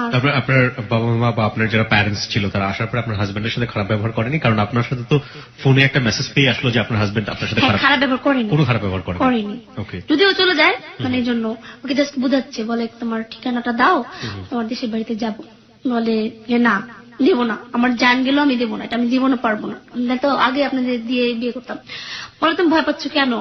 তার ভয় পাচ্ছি কেন, আমি লেখাপড়া করতেছি, এখন আমার বাবা মা সব খরচ আমাকে দিতেছে, বিয়ে করার কথা জানলে এরা অনেক কষ্ট পাবে, এবং কি আমার মা স্ট্রোকের রোগী, স্ট্রোক করতে পারে, আমি এই জন্য জানাবো না। তো বললো যে ঠিক আছে। তো আমার মা তারা বুঝে চলে গেল। মানে তারপর আমার মা কি বলে গেছে, আমার মা না আসলে ভাইয়ার কি বলে গেছে, কাবিন নামে তুমি যে ঠিকানাটা দিছো সেই ঠিকানায় আমরা যাবো। ও বললো কি চলে যান, সমস্যা কি, ওই ঠিকানা আমি ভুয়া ঠিকানা দিছি, এটা আরেক দেশে ঠিকানা দিছি, আমার দেশ তো এই জায়গা না। ওর দেশ আর কি মুন্সিগঞ্জ ছিল, বলে আমার দেশ রাঙ্গামাটি, আসলে কিন্তু দেশ মুন্সিগঞ্জ ছিল। মানে রিকোয়েস্ট করতেছে যে শুধু শুধু গাড়ি ভাড়া কষ্ট দিয়ে যাবেন, কোনো লাভ নেই, আমার বাসার এটা ঠিকানা না, মানে এটাই সে বলতেছে আর কি, বারবার এক কথা বলছে। তো বললাম যে ঠিক আছে, মানে ওরা চলে গেল। চলে যাওয়ার পর আমার কি আদর টাদর করতেছে, বললো তুমি অনেক রাগ হয়ে গেছো মারাতে। আমি বললাম যে হ্যাঁ। বলে তুমি তো এটা অন্যায় করছো, তুমি তোমার মাকে ফোন করে বলছো এটা, কিন্তু আমি অনেক কষ্ট পেয়েছি, এটা আমার সারা জীবন মনে থাকবে। অনেক ও কেঁদে কেঁদে বলতেছে তোমার এই আচরণে আমি অনেক কষ্ট পেয়েছি, তুমি যেরকম করবা। আমি বললাম যে ঠিক আছে আসছি, তোমাকে কোনো কথা বলছে, কোনো অপমান করে কোনো কথা বলছে আমাকে? না, এটা বলেনি। নাচতে বললা কেন? বলে ওনারা যে বললো রুম, আমরা এটা ছেড়ে দিছি। রুম ছেড়ে দিলেন আবার? হ্যাঁ আবার না করে দিচ্ছে, ছাড়িনি বলতে না করে দিচ্ছে, যে আমরা চেঞ্জ করে ফেলছি রুম, যাতে আপনার বাবা মা না চিনতে পারে। তো একটু দেশে গেল কেন জানো, বললো আমার দেশে আমার টাকা প্রয়োজন আছে, আমি টাকা আনতে যাব।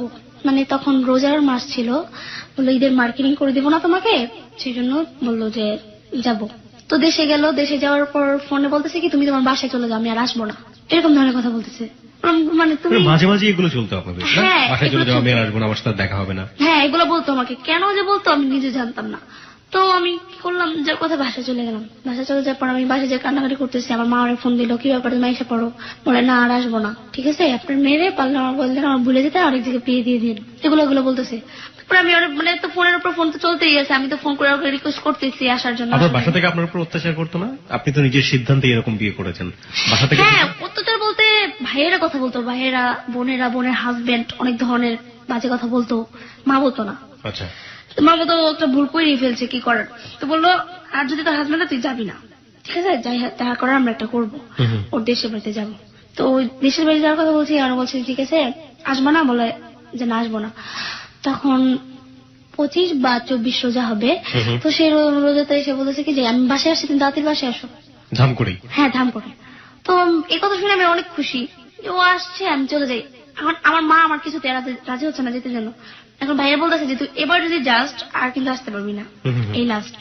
তো আমি বললাম যে হ্যাঁ লাস্টই, মানে ও যদি বলতো আমি আর কার কথা শুনতাম না, মানে ওরা এত টেবল আপ করতাম। তো গেলাম, যাওয়ার পর বললাম তুমি আমার এগুলো বলো কেন মোবাইলে? বলে এগুলো বলি কেন, তোমার উপর রাগ হয়ে বলছি, তুমি আমার আম্মুরে জানছিল এই জন্য বলছি। এখন আমার আম্মু মোবাইলে ফোন করে বলতেছে ওর দেশে আমরা 2-3 দিনের মধ্যে যাব। এখন ওই কথা শোনার পর এত নার্ভাস হয়ে গেছে, মানে আমি বললাম যে তুমি নার্ভাস হচ্ছ কেন, তুমি না ভুয়া ঠিকানা দিছো, তোমার প্রবলেম কিছু, ওরা যাক না যাক, ওরা গেলে কি করার। মানে আমি ওরা এটা বুঝ দিতেছি, দেখো আমি তো চাচ্ছি না তোমার বাবা মাকে জানাতে, তখন ওরা জানাতে চাইতেছে। বলে কি জানার সমস্যা কি, পরিণতি অনেক খারাপ হবে, এটা আমার কি আর কি বললো। বললাম পরিণতি খারাপ হবে মানে তোমার দেশের ঠিকানা তো জানে না তারা, ওটা তো ভুয়া ঠিকানা দিচ্ছে। বলে হ্যাঁ হ্যাঁ ভুয়া ঠিকানা দিচ্ছি, যাক সমস্যা নেই, তুমি এখানে যেতে না করো বুঝছো, শুধু শুধু কষ্ট করে যাবে। আমার আসলে গেত না, জাস্ট একটু ভয় দেখেছে, যেমন ফালাইছে না যায়, আমার মনে করছে সত্যি মনে ঠিকানা। তো 2-3 দিন ধরে দেখি ঘুমের ট্যাবলেট এনে খেতেছে, যেটা আমার সাথে কোনো কথা বলে না, জাস্ট কান্না করে, একটু মার সাথে কথা বলে, ওর মার সাথে কথা বলে, কান্না করে, কি করে নিজে একে বলে আমার কোনো ডিস্টার্ব করবে না। বাড়ি থেকে বাড়ি সম্পর্কে আপনার কাছে কোনো কিছু শেয়ারও করতো না? বাবা মা সম্পর্কে কিচ্ছু বলতো না? হ্যাঁ বলতো। কি বলতো?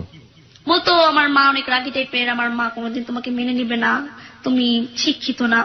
দ্বিতীয় কথা যে আমার মা যাকে পছন্দ করে তার সাথে আমার বিয়ে করতে হবে, আমার মার যেটা কথা। আমার মা অনেক রাগে, আমার বাবাকে মানানো যাবে, আমার বাবা আমার বিয়ে কথাটা মানবে, কিন্তু আমার মা মানবে না কিছুতে। আর ভাই বোনের সম্পর্কে কিছু বলতো? ওরা কয় ভাই বোন বা কিছু একটা? হ্যাঁ, ওরা 2 ভাই 1 বোন, ও সবার বড় ছিল। বাবা কি করতে এগুলো বলতো? ফ্যামিলি কিভাবে চলে, আর্থিক অবস্থা কেমন? ও হ্যাঁ, ও বলতো ওর বাবার টাইলসের নিজের ব্যবসা। আচ্ছা আচ্ছা। পরে আমি বললাম যে ঠিক আছে, দেখো আমি তো জানাতে চাচ্ছি না। আর আমি বলতাম যে দেখো তুমি তোমার বাবাকেই জানাও। বলতো না, আমাকে কাউকে জানানো যাবে না, বাবা তো মাকে বলে দিবে। মনে আমার মাকে অনেক ভয় পেতো, যতটুকু বুঝতাম আমার মা যা খালাদের অনেক ভয় পেতো।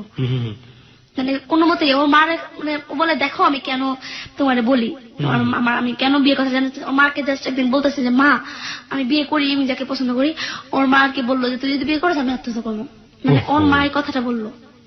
মানে ও তখন মানে চোখের পানি পড়তে পড়তে ফোনটা কেটে এত কান্না করতেছে যে। তার মানে ওর মা জানতো যে আপনার যে সাইফুল যে হাজবেন্ড, সে একটা মেয়েকে পছন্দ করে, এটা সে জানতো? ওর মা এটা বোনের সম্মত জানতো, ও জানাইছে, ও বলছে জানাইছে। তো আমি বলতাম দেখো যে ঠিক আছে আমি জানাতে চাচ্ছি না, আমার মা হারা যাক না, সমস্যা কি। এরকম মানে চললো আর 2-3 দিন। 27 রোজা, হ্যাঁ 27 রোজাতে ও আর কি রাত্রে কান্না করতেছে শুধু শুধু, মানে এরকম করতো। মা বাবার কথা মনে হলে না এরকম কান্না করতে বলতো কি আমি অনেক জীবনে একটা বড় ভুল করে ফেলছি, বিয়েটা করে আমার লেখাপড়াটা আর হবে না, যেমন তোমাকে পেয়ে আমার পড়তে আর ইচ্ছা করে না, পরীক্ষা এসে পড়ছে, আমি পরীক্ষা কি দিম, আমার বাবা মাকে কি যাবো দিম ফেল করলে, এরকম একটা কিছু বলতো আমাকে। আমি বলবো আমাদের বাসায় যে থাকি তুমি পরীক্ষা দেওয়ার পর আমাকে নিয়ে যাও। ও আমাকে ছাড়া থাকতেও পারবে না বলে। আসলে যে কবার দেশে গেছে 1 দিনের বেশি থাকতো না বা 2 দিনের বেশি থাকতো না, আমাকে ছাড়া থাকতে পারতো না।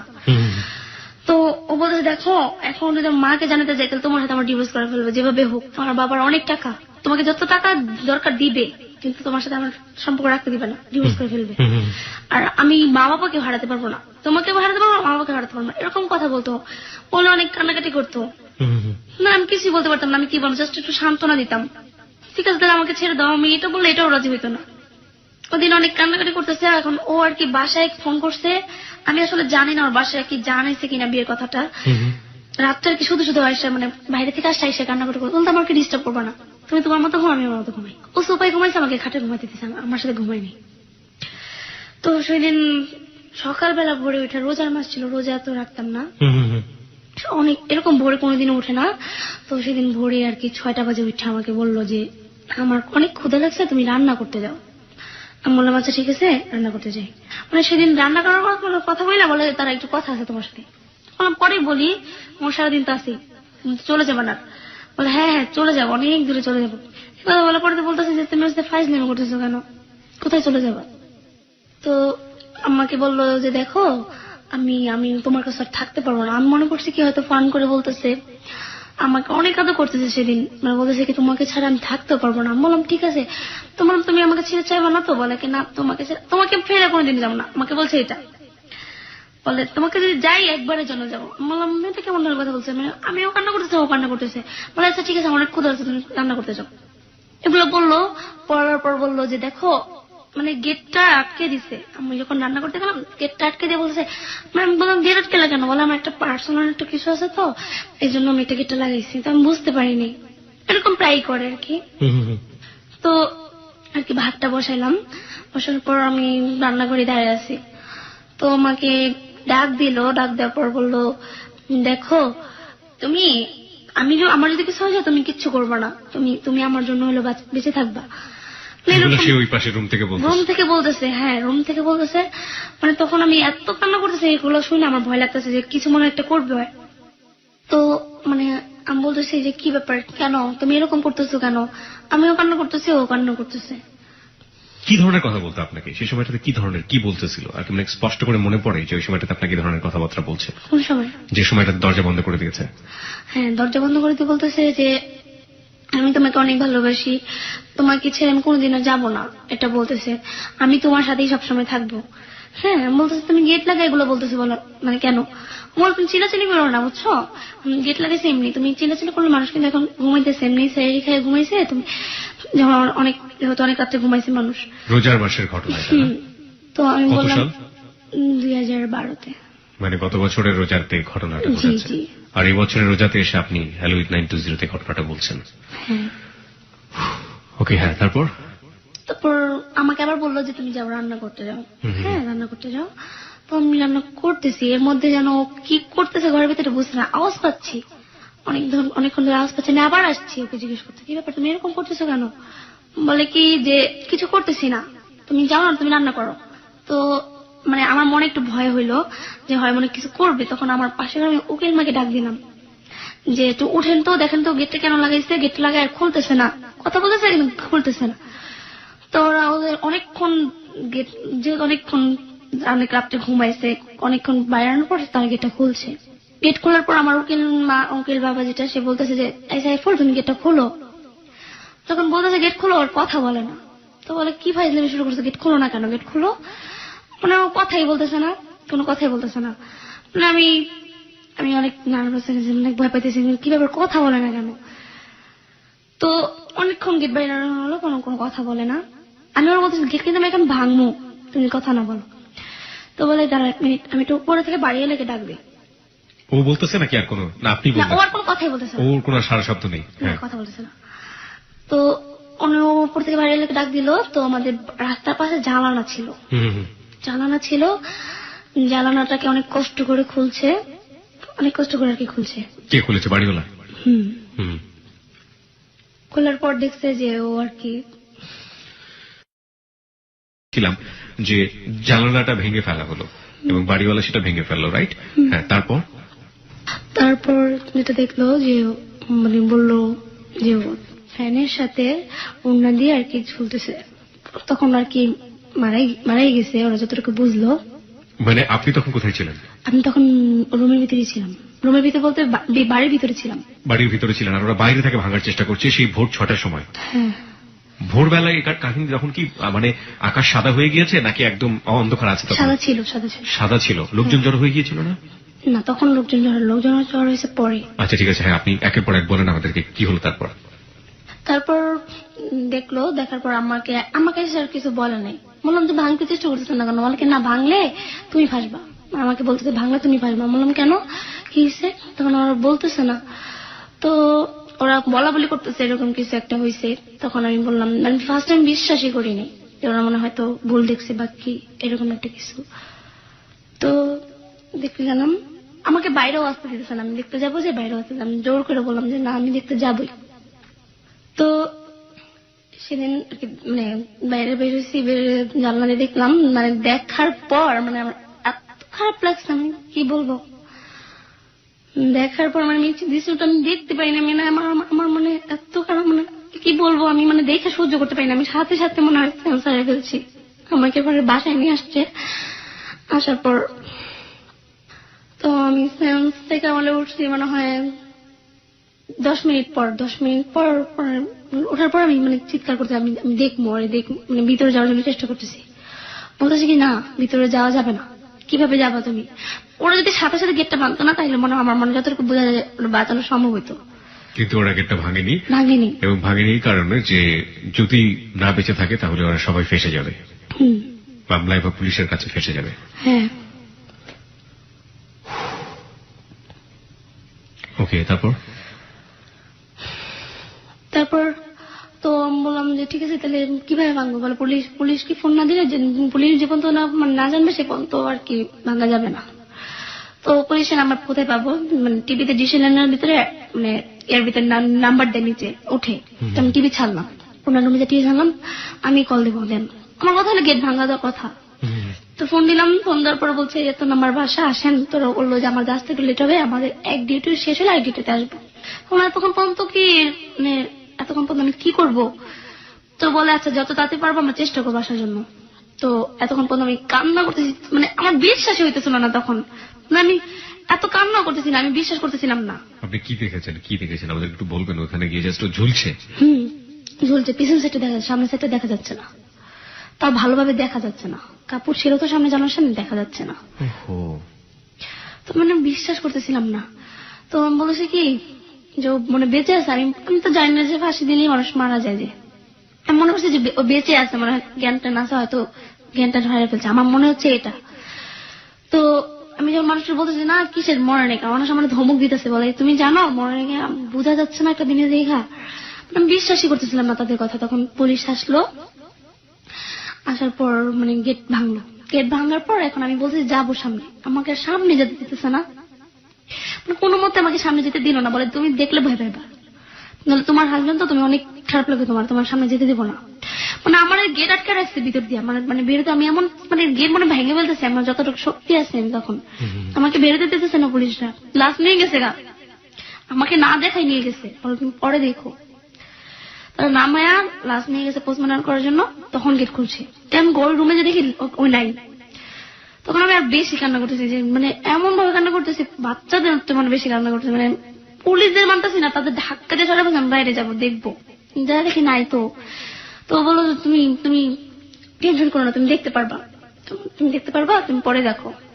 আমি বললাম যে পরে দেখবো কোথায়, কখন দেখবো, কিভাবে দেখবো, আমরা প্রশ্ন করবো এখন, তারপরে বলে তুমি পরে দেবা। তো আমাকে ফার্স্টে প্রশ্ন করে না, আমার পাশে যেমন বললাম না উকিল মা উকিল বাবা ছিল, তারা তাদের প্রশ্ন করছে যে মানে ওর সাথে কোনো ঝগড়া ছিল কিনা। তো বললো না, ওদের সাথে অনেক মিল ছিল, রাত্রেও দেখছি ওরা অনেক ভালোভাবে কথা বলছে, অনেক মিল ছিল। তো ওরা বলতেছে যে মিল ছিল, মিল থাকা অবস্থায় কেন এরকম করলো, বললো মানে বাবা মাকে জানাইছে, বাবা মাকে জানানোর পর মনে হয় ও মনে ভয় পাইছে, আমাকে এটা বলতেছে যে ভয় পাইছে, মানে আমাকে বলতেছে, আমি কান্না করতেছি, আমি কিছু বলতে পারতেছি না, তখন এরকম একটা অবস্থা ছিল, বলতে পারতেছি না। উনি আমাকে বলতেছে তুমি কান্না করতেছো কেন ছেলেটার জন্য, ছেলেটা কত স্বার্থপর তোমার দেখছো, তুমি নিজের স্বার্থে যেন তোমাকে যে ভাষায় থেকে গেল, মানে আমার এইগুলো বলতেছে কি আমি হলে যদি ছেলে যদি বাইচে থাকতো ছেলের আগে একটা থাপ্পড় দিয়ে বলতাম, মানে এরকম সবাই একই ধরনের কথা বলতেছে, এরকম ছেলে যেন তুমি কানতেছো কেন, যে আমাকে এরকম ধরো মানে ওর নিয়ে মানে বাজে কথা বলতেছি, যে আমার কেউ কিন্তু কোনো দোষারোপ করতেছে না, ওর দোষারোপ করতেছে। তো আমি মনটা মানুষকে বলতেছিলাম ও যেহেতু নাই ওরা কেন বলতেছেন। তখন আমার মাকে ফোন করলাম, আমি বললাম যে আসো, এখন আমার ভাইয়েরা কেউ আসতে দিতেছে না ভয়ে, যে এখানে একটা যেহেতু ওরা যদি ফাঁসে বলে মা, এখন মা কে এসে না পারে, ভাইয়েরা তো আসেনি, আম্মু আর কে একাই আসছে। তো পুলিশরা বললো কি আমাদের সাথে তোমার থানায় যেতে হবে। আমি বললাম হ্যাঁ অবশ্যই যাবো না কেন। তো বলে থানায় যাবা, আর তোমার শ্বশুর বাড়ির ঠিকানাটা দাও। আমি বললাম আমি কোথা থেকে দিব। তখন পুলিশ বলে বিয়ে করছো তুমি শ্বশুর বাড়ির ঠিকানা যাবো না, আমি কিনা আমি কিচ্ছু জানি না। তখন আমার মানে বলতেছে কি এই তাহলে তুমি বিয়ে করছো কেন ছেলেরে, তাহলে তো তোমারও সম্পূর্ণ দোষ আছে, তুমি কেন ছেলেরে বিয়ে করছো। আমি বললাম বিয়ে করছো মানে কেন, আমি কি জানিনি কিরকম করবে। বলে কি না তোমার সম্পূর্ণ দোষ, তুমি একটা ছেলের চিনো না জানো না, মানে ওই ছেলের বিয়ে করছে কিভাবে, যখন তোমার শ্বশুর বাড়ির মানুষ তখন তো তোমার ফাঁসিয়ে তুমি জানো। বলো হ্যাঁ ফাঁসাইলে ভালো হবে, আমি ফাঁসতেই চাই। হ্যাঁ তখন মানে আমি এবার কি করছি, পুলিশরা ছিল, মানে পুলিশরা থাকা অবস্থায় মানে আমিও মানে চাচ্ছিলাম কিভাবে আত্মহত্যা করা যায়, মানে আপনিও চাচ্ছিলেন যে আপনি সুইসাইড করবো। হ্যাঁ তখন বাথরুমে যে ঝর্ণা আছে একটা, ঝর্ণার ইয়েতে আর কি করতেছে, তারা বুঝতে পারছে এরকম একটা কিছু করবো, ওরা সাথে সাথে বলছে যে দেখো মনে কিছু করবে, মানে গেট ভেঙে ফেলছে, কিছু করতে পারিনি। মানে ওরা বুঝাচ্ছে তুমি কেন আত্মহত্যা করবা, যে করার তো সে করবে, তুমি কেন করবা, মানে এগুলো বুঝাচ্ছে। আমি মানে কিছুতেই মানতেছি না। তো বলেছে তুমি আমাদের সাথে থানায় চলো, লাস্টটা তো জীবন তোমরা না দিতে পারবো সে তোমাদের আমার কাছে থাকতে হবে, কারণ লাস্টটা কার কাছে দেবো, পরে যদি আমরা মাটি দিয়ে দিই পরে শ্বশুর বাড়ির মানুষ জানলে আমাদের নামে তো পরে মামলা করে দিবে পুলিশ, এটা বলতেছে আমারে। পরে বললাম দেখেন আমি তোর কিছুই চিনি না কিছুই জানি না, বল নাম্বারও নেই, আমি কোনো নাম্বার নেই। তো ওর একটা সেলফোন ছিল সাথে পাইছে, যখন মারা গেছে সেলফোনে লিখে গেছে যে আমার ওয়াইফের কোনো দোষ নেই, আমার মা বাবার কোনো দোষ নেই, অনেক কিছু নাকি লিখে গেছে, আমাকে পুরোটা শোনাই নেই, একটু শোনাইছে, বললো তোমার কোনো দোষ নেই, এটা লিখছে তোমার হাজবেন্ডের, ঠিক আছে। ও মা বাবাকে মানে লজ্জায় চেহারা দেখাতে পারবে না দেখে হয়তো মা বাবা মেনে নেয়নি, ওরা যতটুকু বললো মানে আমার মা বাবাকে বলছিল মেনে নেয়নি মনে হয়, এই জন্য আর কি মনে হয় ওই কাজটা করছে। তো আমাকে বললো যে থানায় চলো। তো যখন গাড়িতে উঠেছে তখন মানে আমাকে বললো কোনো ভয় নেই তোমাকে আমরা অ্যারেস্ট করবো না, কিছুই করবো না, তোমাকে জাস্ট একটু থানায় যেতে হবে। তো আমার আম্মু দেখে আমার মুড়ির সাথে নামছে, আমার আম্মু দেখাই তো কানতেছে, আমার আম্মুর দেখে আমি কানতেছি। আমার আম্মুর বললাম যে আম্মু তুমিও আসো। তো আম্মু গাড়িতে উঠলো, থানা যে ভাটারা থানা আছে না, ভাটারা থানা, ওটাতে নেওয়া হলো। নেওয়ার পরে আমাকে মানে বসায় রাখছে, ওখানে বসায় রাখানোর পর বললো যে তোমার কোনো প্রবলেম নেই, তোমার আমরা জেলে উঠে আমরা কিছু করবো না। আমি একটু থামিয়ে দিচ্ছি। মুক্তা, আপনার কাছে পরবর্তীতে আপনার শাশুড়ি শ্বশুর বা শ্বশুরবাড়ির আত্মীয়ের কারো নাম্বার কি আপনি পেয়েছেন? না, এখন পর্যন্ত আপনি নাম্বার পাননি? এখনো পেয়েছি। এখন আপনি পেয়েছেন, এখন আপনার কাছে আছে? ওকে, তারপর আপনাকে কিছু করবে না এরকম একটা কথা বলা হলো?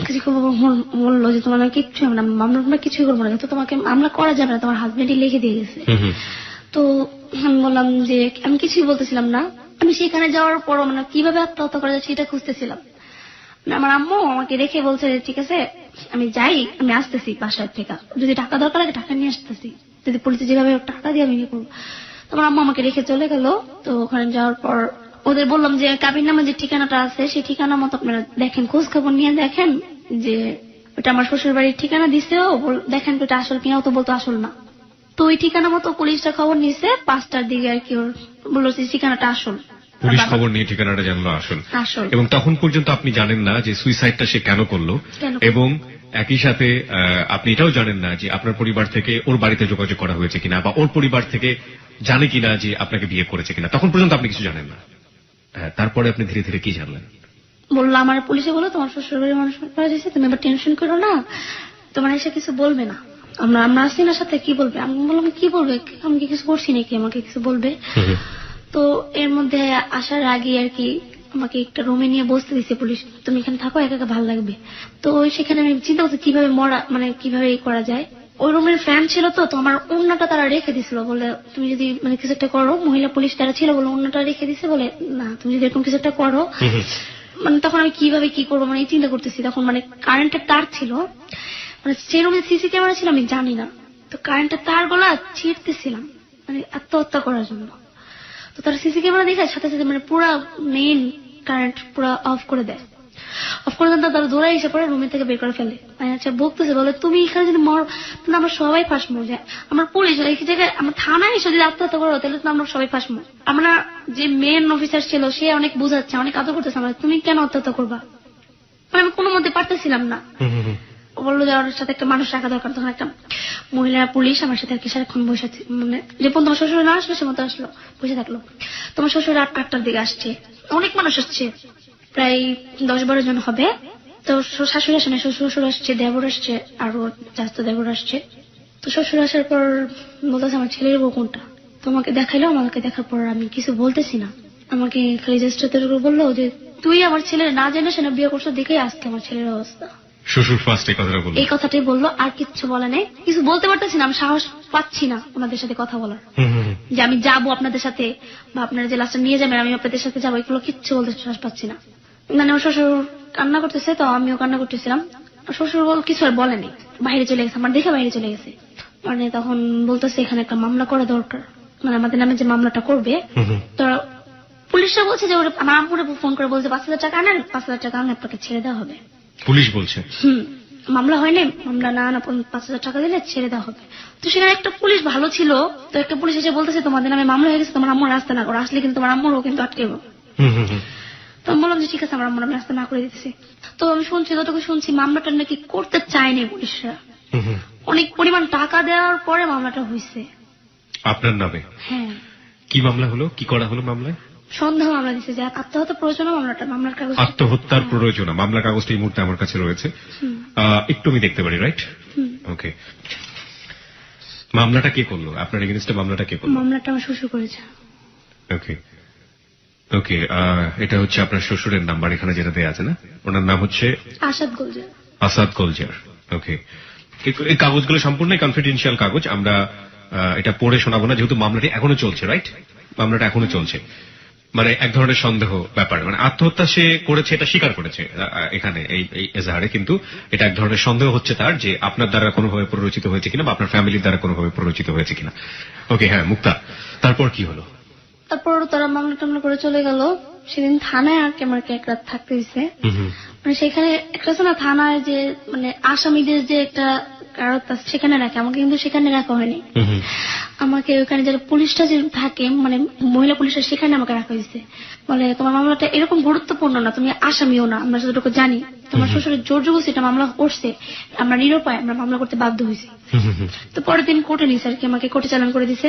আমাকে যখন মানে জজ দেখছে তখন দেখার পর মানে বয়সটা দেখছে, তখন বলে ও তো কিশোরী, মানে ওর কি জেল দিব, মানে আমাকে এটা বলছি ফার্স্টে। তো সেখান থেকে আমাকে জামিন করে নিয়ে আসে। মানে আমার তুমি কি তোমার শাশুড়িকে দেখতে পেরেছো এখন পর্যন্ত? না, শ্বশুরকে দেখেছি। তোমার শ্বশুর শাশুড়ির সাথে কথা হয়েছে কখনো? হ্যাঁ কথা হয়েছে। শাশুড়ির সাথে কথা হয়েছে? শাশুড়ি কি বলেছে তোমাকে? শাশুড়ির সাথে এখনো কথা হয়, বলে যে আমার প্রতি কোনো রাগ দেখে তারা কথা বলে না, ভালোভাবে বলে, বলে আমাদের দেশে বাড়িতে আসো, তোমাকে দেখবো, আমাকে এটাই বলে। তুমি কি জানতে পেরেছো তোমার হাজবেন্ডটা কেন আত্মহত্যা করেছিল? না, এখন আমার শ্বশুর যেটা সে বলে যে আমার ছেলে আমার ওয়াইফকে অনেক ভয় পেত, হয়তো ওই ভয়ের কারণে ওই কাজটা করছে। তাদের কথা হলো এটা, আমারও কথা এটা। আর তোমার শাশুড়ি কি তোমাকে কখনো দোষারোপ করেছে কোনো বিষয় নিয়ে, যে আমার ছেলের আত্মহত্যার জন্য, আমার ছেলের জন্য তুমি দায়ী বা এরকম কোনো? না, এটা বলে না, এখন বলে কিনা তো জানি না, কিন্তু আমার সাথে কোনোদিন বলেনি। কখনো তোমার সাথে ফোনে কথা বললে কান্নাকাটি করতে দেখেছো তোমার শাশুড়িকে? হ্যাঁ, সেও কান্নাকাটি করে, আমিও করি। হ্যাঁ, আমি আসলে কি বলবো ঠিক বুঝে উঠতে পারছি না। তো তোমার এখন প্রেজেন্ট ডেস, মানে বর্তমান দিনের দিকে আসি, মানে তুমি এখন কিভাবে সময় কাটাও, মানে কিভাবে কি হয়? তোমার লেখাপড়া বন্ধ হয়ে গেছে। হ্যাঁ। সো আমি আসলে আপনি বলতে বলতে কখন তুমি বলে সম্বোধন করে ফেলেছি বুঝতেই পারছি না। সো যে লেখাপড়াটা বন্ধ হয়ে গেল, এখন মানে আসলে ভবিষ্যৎ পরিকল্পনাটা কি? তোমাকে নিয়ে তোমার ফ্যামিলি কি চিন্তা ভাবনা করে? এখন আমার ফ্যামিলি চিন্তা করতেছে, মানে আমার বিয়ে দিতে চাচ্ছে আবার আর কি, কিন্তু আমি রাজি হচ্ছি না। ছেলে দেখাচ্ছে, মানে আমাকে দেখতে আসতেছে। সবাই জানে, যারা আসে দেখতে জানে ব্যাপারগুলো? হ্যাঁ। জানার পরে কি হয়? জানার পর কি হয়, আমি না করতেছি, বলছে আমার পছন্দ হয় না, এরকম আর কি। এরকম ঘটনা কি ঘটেছে যে তোমার এইসব কাহিনী সবকিছু জানার পরে ছেলে পক্ষ পিছিয়ে যায়? না না, পিছিয়ে যায় না, জানার পরও রাজি হয়। জানার পরেও রাজি হয়? হ্যাঁ। ওকে, তুমি কেন পিছিয়ে দিচ্ছ?